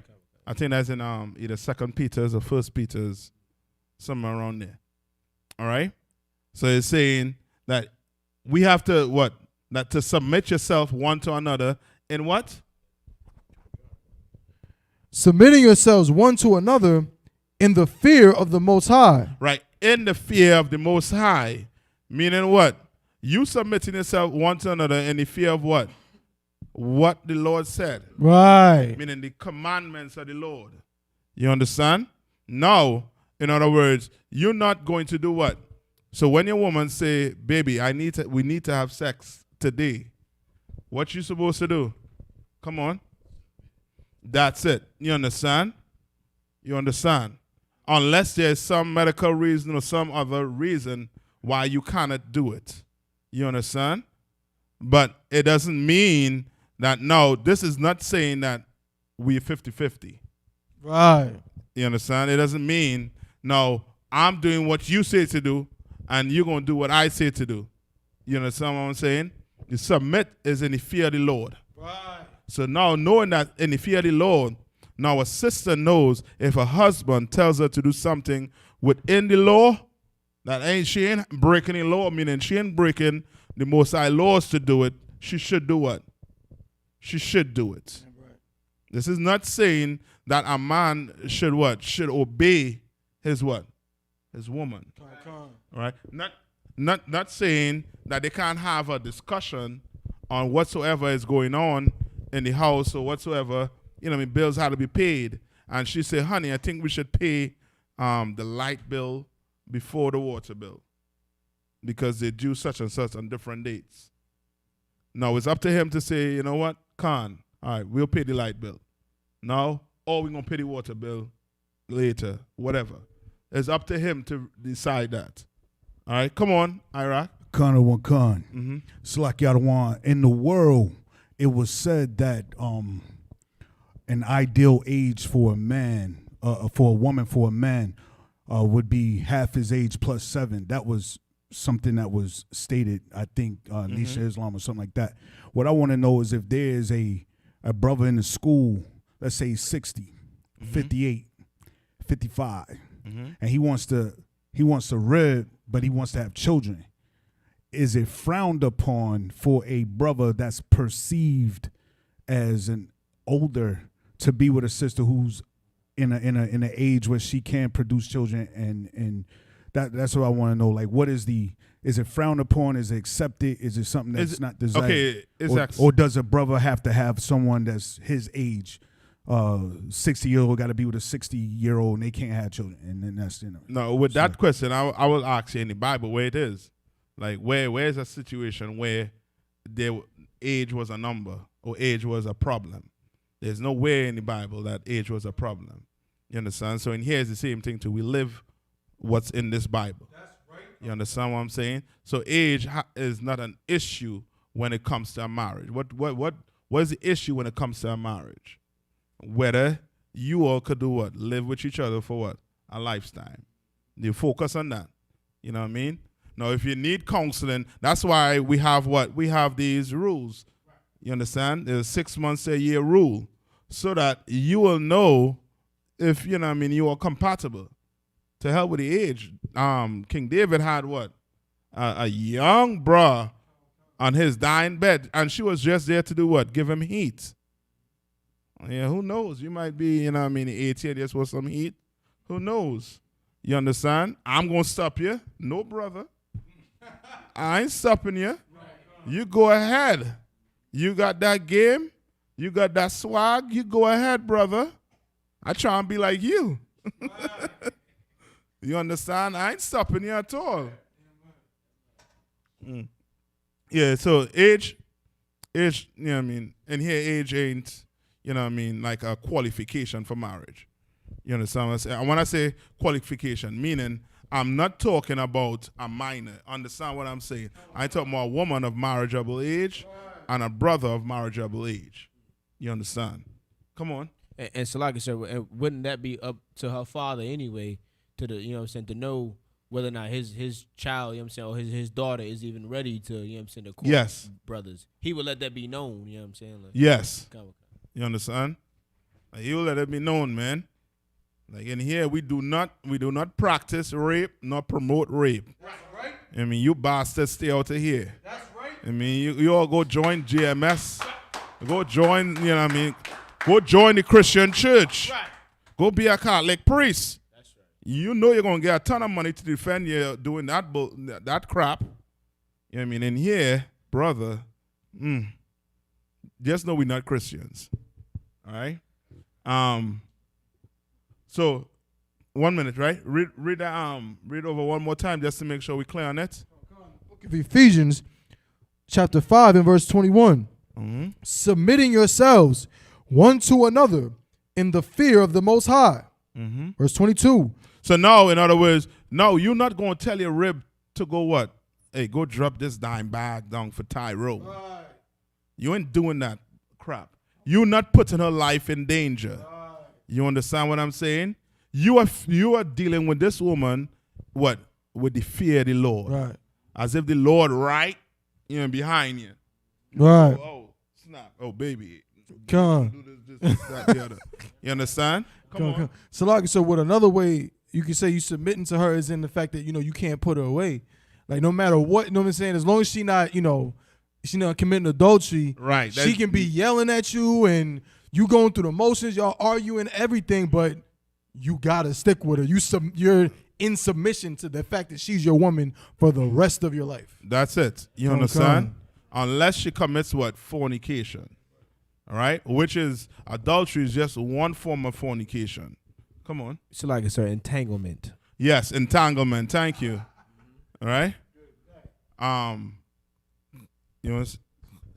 If I may, basically what it's saying is like whatever instances come up, you have to do what's right in those. According to the law. Yes. So she key your car up, she burn your club clothes. You know what I mean? That ain't, that ain't the right to walk out. Right. You understand? You got to deal with that. You know what I mean? Before she burned the club clothes, you should have known her capabilities. Right, you know what I mean? Yeah. You all sit down and you all courting. You should be trying to figure out what is this bra capable of being? A monster? Oh, sister, you know what I mean? Nice talking to you. I mean, shalom. You know what I mean? Likewise, sister. You know what I mean? You say no talking. Oh, you I just bought this nice bong. You know, you want to try it out, sis? You'll be like, brother, nice talking to you, but I think I'll deal with the brothers in the UPK. You need to come to class. Right. Shalom. Right. You understand? All right. Any more questions? All right. If not, no more. We're just getting to a few things before I let you all out, before we finish it. All right.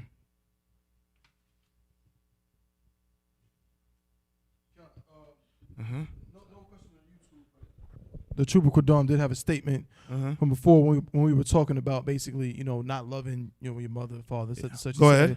So like, so the hate in this verse is separating yourself from the evil they are doing against the Most High. An example, anything causing you to break the law. Yes. Now, that's basically it. That's it. That's the nail on the head. You understand? Hate doesn't mean, oh, your dad eating pork, you go, chop his head off or, do something evil. meaning murder him. No, it doesn't mean to go harm Come. your mother or your father. Because as the brother said, there's a scripture that says what? Honor your mother and what? Your father. You understand? Right? So it does not mean that you ought to, harm your mother or your father or your children or do them not anything like this. Come. It just means, come into the UPK and become one West. Damn right. That's all. You know what I mean? Okay. And, going to another Israelite group, you are not going to do what the Bible says to do. Right. You're not going to hate your mother or your father. You know what I mean? You ain't going to do it the way it's supposed to be. All right? So if you all have no more questions, right, we're just going to read a few things from this book. And it's pertaining to the whole factor of this Nick Cannon. You understand? Nick Cannon should have never apologized for being one. It's like me apologizing for being black. What the hell I'm going to do? What do you want me to do? I'm going to bleach my skin. I'll still be black. If all the bleaching cream run out, I still going to turn back what? Black. You understand? So why should I have to apologize for being an Israelite? The real Jew according to the Bible. You understand? I should not have to apologize for that. And now if he had known, if he was in the UPK, he would have known to stand on what he say. Be a man and stand on what you say. When you all go out to camp, you all are saying what the Lord wants you to say. And we are man about it. We stand on that. We own up to that. You understand what I'm saying? Now, in this book, right, this book is called The Chosen People from the Caucasus. All right? Now, we all know that white people, right, they're not actually what? White. They're actually what? Caucasian. Or what they will call Caucasoids, right? In the Bible, you'll refer to them as who? Esau, Edom, Idumea, and I believe that's it, right?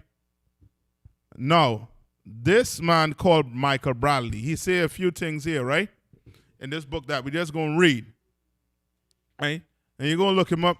I believe he was also called Jewish also too, all right?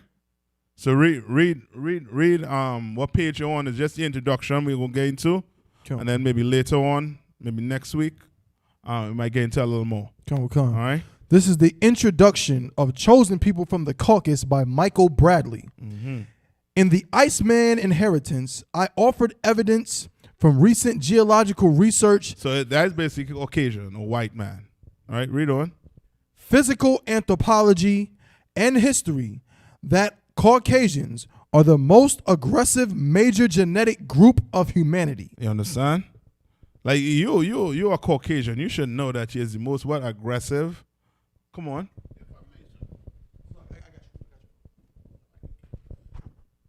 All of these riots and stuff that's going on in Portland and stuff, these are white people doing it. They're calling them protesters now. Right. But when the black people was out there, they were thugs and yeah.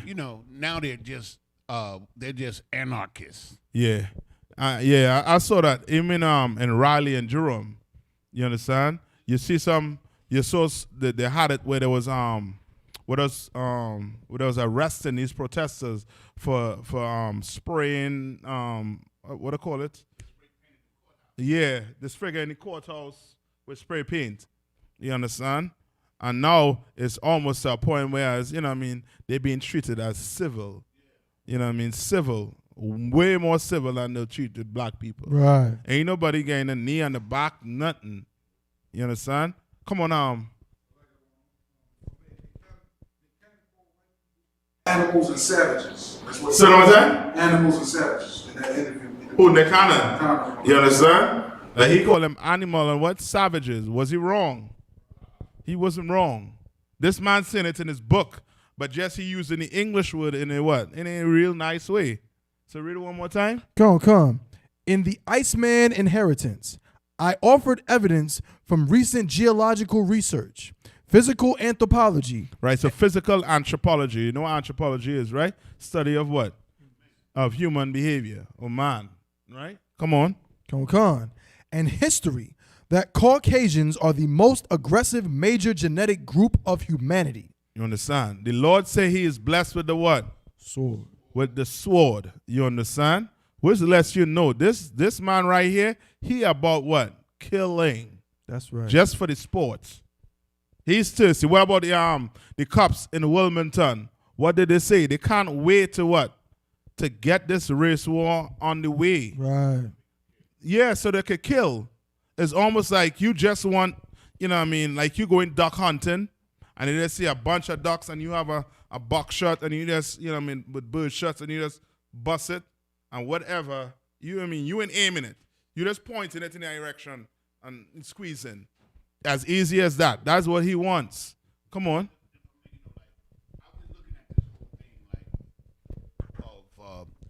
The police and white people putting their necks on black people, you know, like all of a sudden, I don't know what happened, if it's going on before, I don't know whether it was going on before, but all of a sudden they're doing this. And like, I don't see that as being an accident, you know, like they communicate because they've been able to get away with it. Yes. You know, they keep doing it. Like, you know, I mean, every day I see some black person getting choked or they knee on their neck by these white people. Yes, just think The police is working for America. That's all you gotta think. You know what I mean? They're working for America. You know what I mean? So if America is putting in, America can't say this cop is killing you because it's America killing you, not just the cop. You understand? So they're basically protected, you know what I mean, under their whole in the disguise of their, what you call it again? The union. You understand? The police union. Whereas they're able to, you know what I mean, like I think John Hyman brought it out where they were being investigated by their own people. You understand? And they're being coerced into, you know what I mean, giving the answers. Like, come on. Like, they ain't going to jail. For what? For killing a cockroach? You'll go to jail for killing a cockroach? No. And that's how they look at us, like rodents. You ain't going to go to jail for shooting a rat. You know what I mean? Or killing a rat in a rat trap. You ain't going to jail for that. Well, for sure, you ain't going to jail for killing a Negro. Right. You understand? You'll get a slap on the wrist. You'll get transferred like the priests who have a ton of money to do what? Molest kids and just move them away to some other side of the earth. And it doesn't stop. You know what I mean? Come on. Come on, sir. In 1978, such a notion seemed an affront to both common sense and to the sensibilities of North America's Caucasian majority. Therefore, I felt forced to open the book dramatically. This book is racist. This book is what? Racist. Racist. All right? Read on. Just like the what? The Bible, you know what I mean, is what? Yes. Because it speaks about the Lord doing what? Putting another people in what? Submission. Right. You understand? It speaks about the Lord destroying another nation for a nation he chose. That's right. You understand? The Lord didn't choose the so-called Jewish man. Right. He chose the blacks, Hispanics, and Native Indians. All right, read on.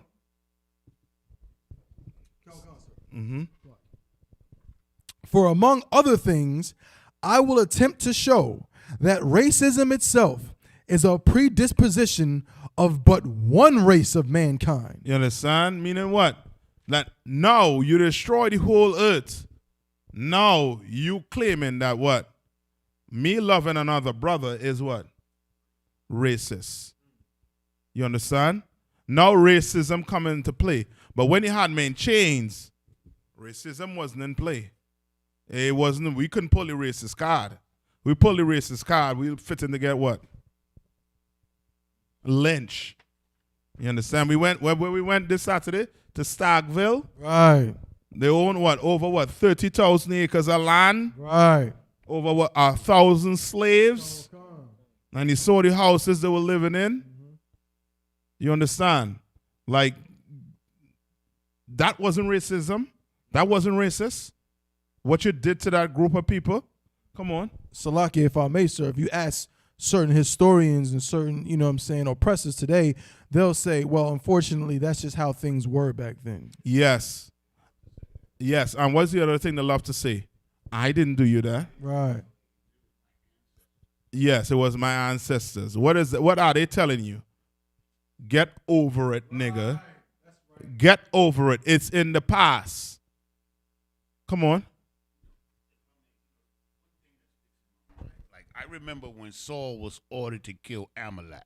Mm-hmm. To show the wisdom of the Most High.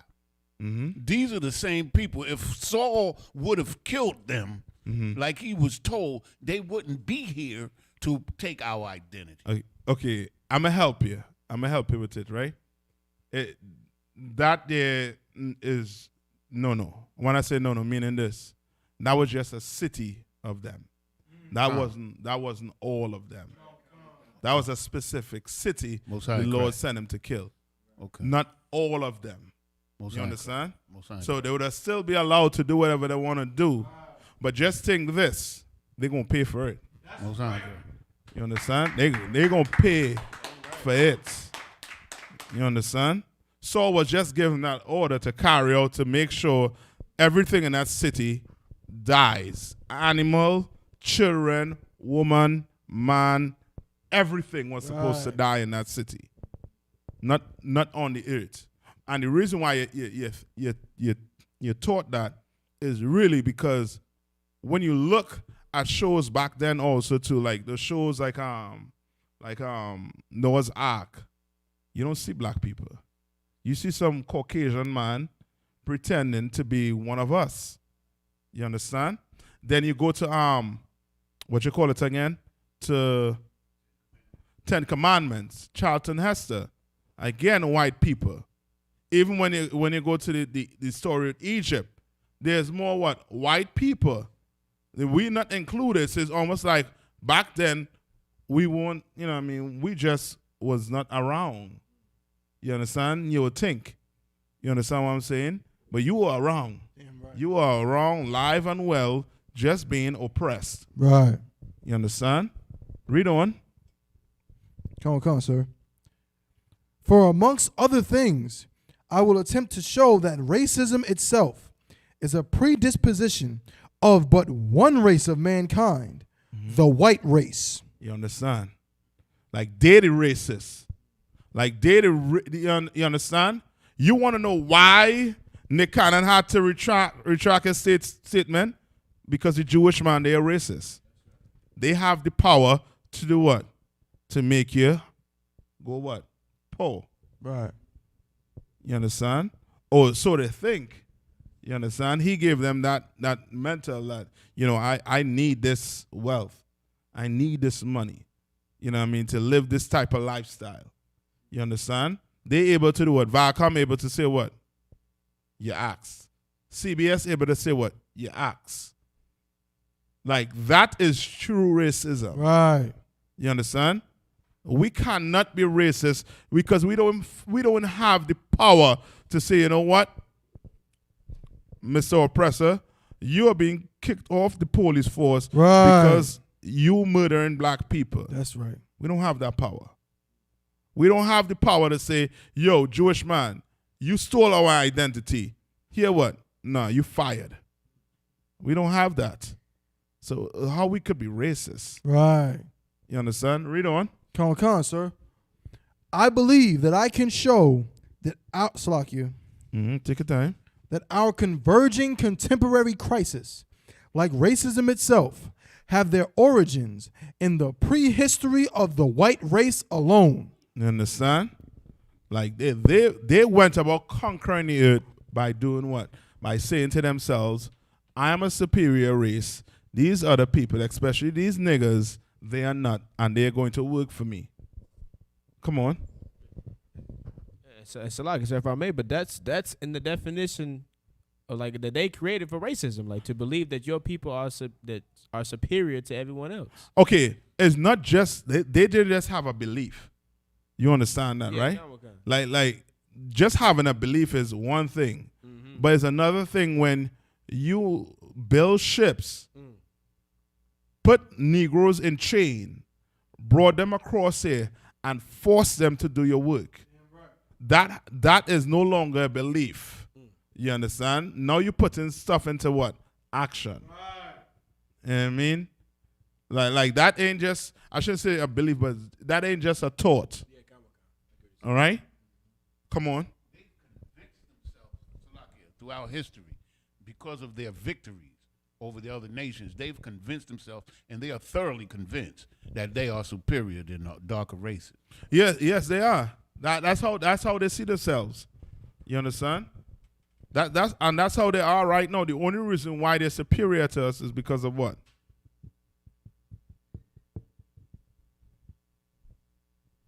You understand? Punishment. Because we disobeyed the Most High. Sign Christ. That's it. But we the strongest, we the fastest, we the smartest. You know what I mean? All the inventions that took place on the majority of inventions came from who? Black people. You understand? Come on, read it. Come on. We attribute various threats to our survival to man's folly, but this is a conscious and self-protecting euphemism. Nuclear war, environmental pollution, resource rape, all are primary threats to our survival, and all are the result of peculiarly Caucasoid behavior, You understand? Caucasoid values, and Caucasoid psychology. Wasn't it kind of wrong with anything he said? No. But he had to do what? He had to go apologize. Because these people are what? They're racist towards us. But they always make it look like we racist when we talking the what? The truth. You talking the truth, but you deemed as the one being racist. I don't understand. You understand? Hitler was what? What was Hitler? Hitler was a what? What was his race? Edomite, yes. He was an oppressor. What was his religion? Christianity. You understand? He was no more Caucasian than the so-called Jewish man. That was what? That was a civil war. Right. That was that whole Jewish Holocaust was a civil war. Right. That wasn't Jews being oppressed. Right. The Jews being oppressed is what America did to the Native Indians. That's right. What America did to the Mexicans, what America Right. did to the Negroes. That is Jew. That is Jews' oppression. Right. You understand? I can't even say Jewish. Come on. One thing they never want to talk about, and this is the truth, is what the Jews were doing in Germany that caused the Germans to hate them. Right. They never talk about that. White Germans couldn't even go to the library in Germany without permission from Jewish people. Jewish people control all of their markets and everything, Right. just like they do here in America. You understand? So it's the same thing all over and over again. But, as I say, I'm not making light of the Jewish Holocaust, but it was a civil war. Right. It had nothing to do with the Jews. Now, if you tell me Hitler was killing the Jews, yeah, he was killing black people, the real Jews also too. But that was mainly a civil war between Germany, Russia, Poland. You understand? Those were Caucasians fighting each other. You understand? Give me Zephaniah 11:5. I'm end with that. Zephaniah 11:5. All right, and we'll get some more. It have any more in that book? Any more? There's no Zephaniah 11. I think it's within 5 and 11. A little more the intro paragraph. Yeah, give. Think while I find it. Where's my phone? Come on. There is no way to avoid the truth. There's what? There is no way to avoid the truth. Yeah, you Jewish people, you rabbis are trying to do what? Avoid the truth. Face the truth. You mean get Commander General Hannah on there, man. Get him on there Right. and let him, you know what I mean, break it all the way down for you. That's right. You know what I mean? You rabbis, you moils. You know what I mean? Come Read on. it one more time. There is no way to avoid the truth. The problem with the world is white men. The problem with the world is who? White men. Is the Jewish man. Who is a what? White men. Who is a white man. Right? There are 12 tribes of Israel. Mr. Rabbi, what tribe you belong to? Right. You know what I mean? Moily, what tribe do you belong to? Right. You know what I mean? You wanna swirl wine in your mouth on a baby's penis at 7 days old? Come on, man. You make a religion out of that. So you take our records, and in our records, you sought to do what? Put wine in your mouth and do what? And say it's a ritual. I forget the ritual to call it. Circumcision. But what? I can't even say the word. Barbista or something like that. Yeah. You understand?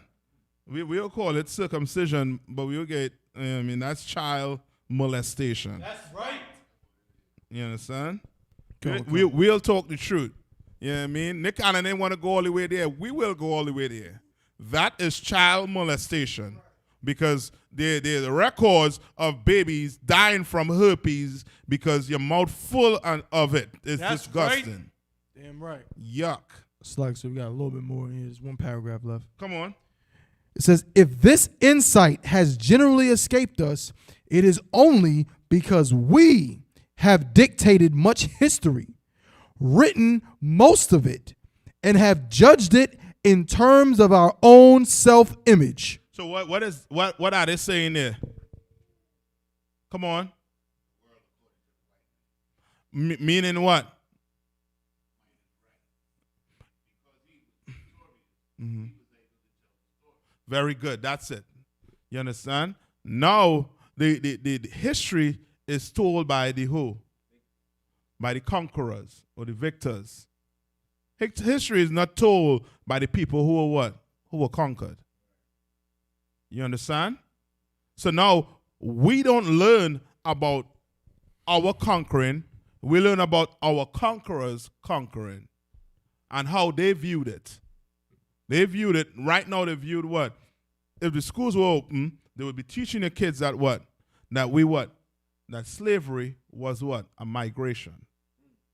Right? We migrated from Africa to America to work, to have a 9 to 5. Right? You understand? Come on. No, Zechariah 11:5. All right, this is the last scripture you have in the morning, or that's it?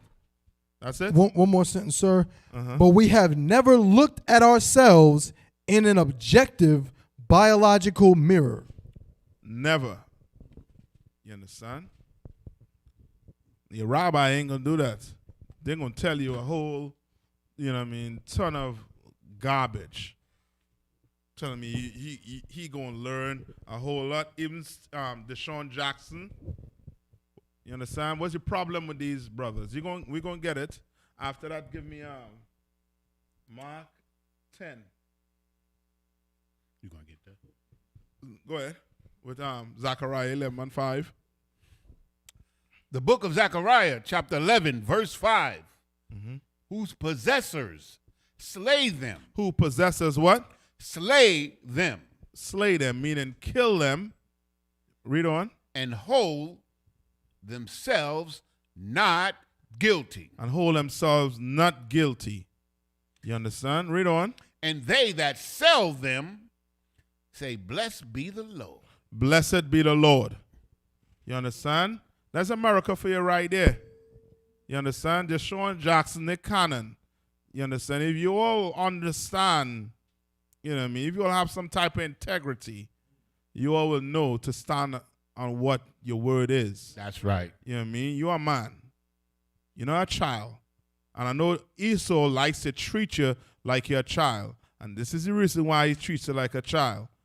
Because you're a man, and what comes out your mouth should not be dictated by what goes in your pocket.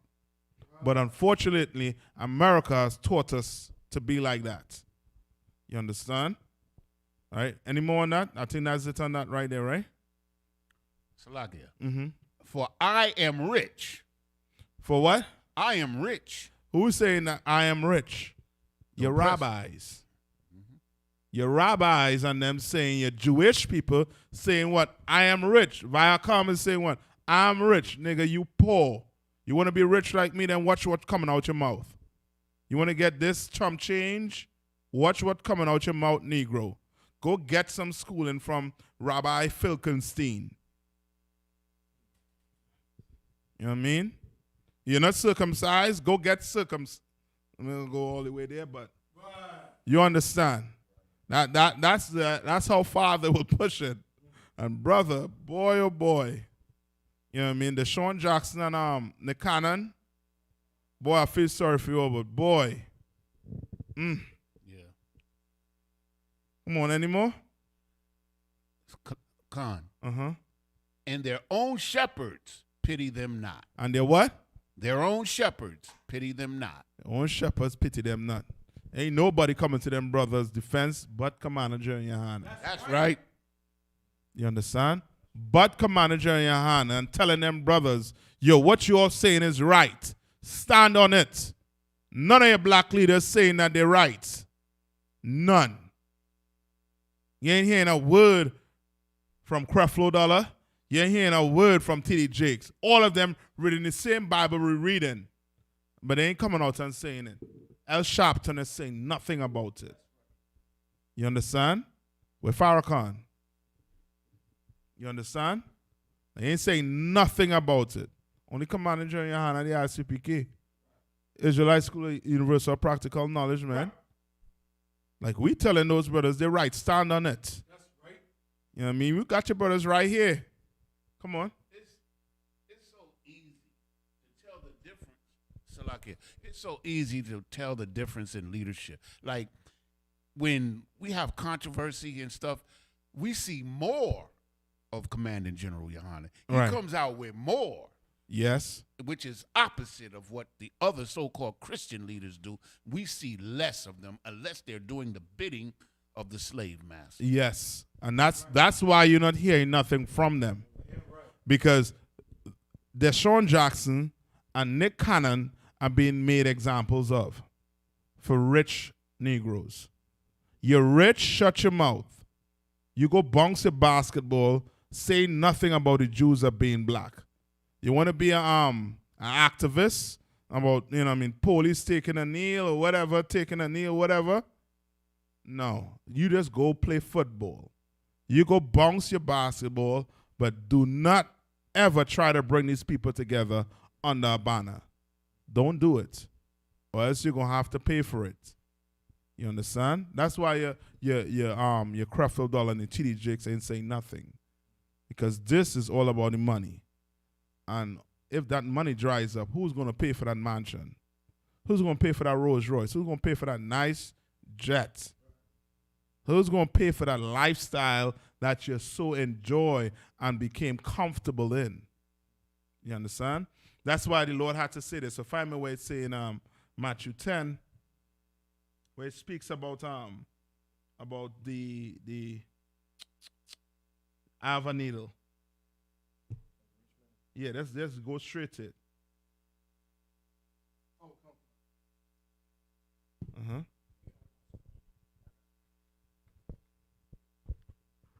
Uh-huh. Salaki. You said chapter 10? Yeah, Mark 10. God. It might be in I Matthew. see it in Matthew chapter Come on, 19. come on. Come on. Good. So it says where Christ met this, this rich brother, right? Find it. The book of Matthew chapter 19 and verse 24. And again I say unto you, it is easier for a camel to go through the eye of a needle than for a rich man to enter into the kingdom of the Most High. you understand, it's real hard, you know what I mean, for these rich men to give up their wealth. They know the truth, but guess what? Guess what? Where's the there's so much money songs on it. Money makes the world go round. Come. I got it in Mark too, sir. All right? Like money is, you know what I mean, what the Bible says the money is the root to what? All evil. Ain't just any, like these things put in the Bible ain't just by, you know what I mean, by some philosopher. That's right. This is the word of the Most High. Right. And he is using men, you know what I mean, with his spirit to explain life to you. You understand? And you doing these things, you giving up your integrity for money, you are no less than a beggar. You're no less than a, you know what I mean, a brother who, you know what I mean, who is, you know what I mean, on drugs and can't really help himself. Ain't no difference. You understand what I'm saying? And I should say there's a big difference. The big difference is the brother who's on drugs, he know he has a problem. He know he has an issue. Come, sir. Brother with that money, he does not feel, he thinks he should do it. Go apologize for what he said. Right. You understand? I should go and say, you know what I mean, sorry. Sorry, Lord. You know what I mean? Sorry, Mr. Filkenstein. I should have known better. You know what I mean? The Jews are not black. Those niggas are African. You understand? From Nigeria, from Ghana, they you know what I mean, from West Africa, they are not black. You understand? And the white man is not a savage. Right. He is he's an upright, most outstanding citizen. Now you gotta go walk, you gotta go eat your vomit up. You just vomit out everything about the white man that is true. You just vomit out everything about black people that is true. Now you gotta go like a dog and lick your vomit back up. Right. And little does he know. You know what that's like?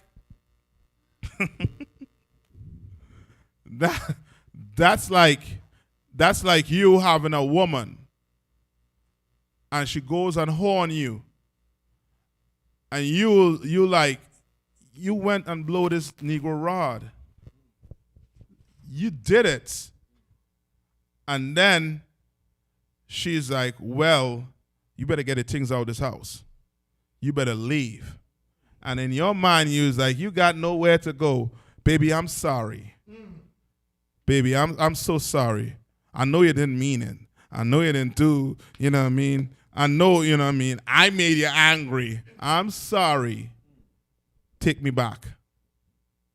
She's going to take you back, but she'll never respect you. Nick Cannon and Deshaun Jackson, they are never going to respect you all. I don't care how much money you have, right. You are never going to respect it. You're like a nasty whore. Right. You're like a man that been cheated on, and you run back to that filthy, disgusting whore called America. Right. And with that, I'm going to pass the class over to priest and officer, Mike Parr.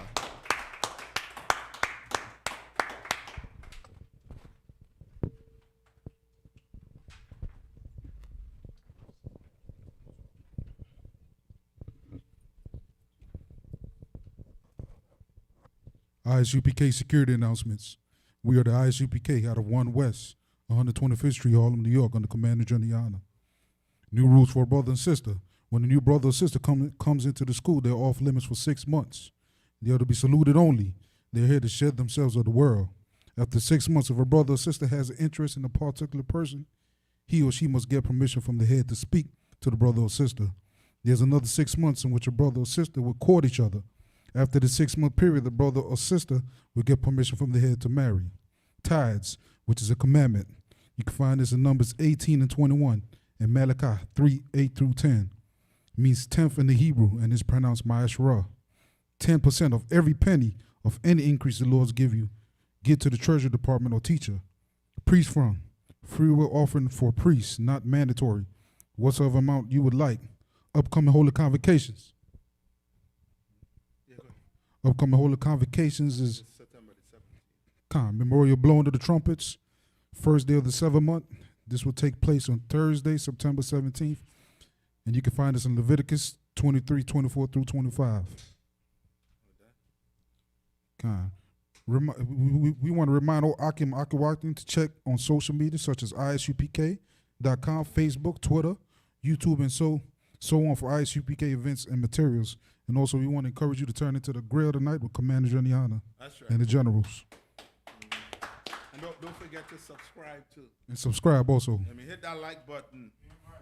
You know what I mean, subscribe to the ISUPK North Carolina pages, man. To all the schools, Durham, Fayetteville, Charlotte, Greensboro.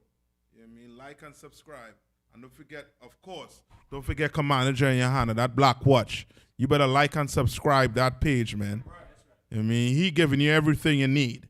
While Nick Cannon and Deshaun Jackson retract their statement, Commander Juniana is head on and headstrong for this nation. Right. You understand? Come on. If a brother wants to be a trooper in the school, then he is to start wearing all black, which includes black boots, shirt, pants, headband, and scarf. With that being said, Amadium, walk on up or down means turns to the east.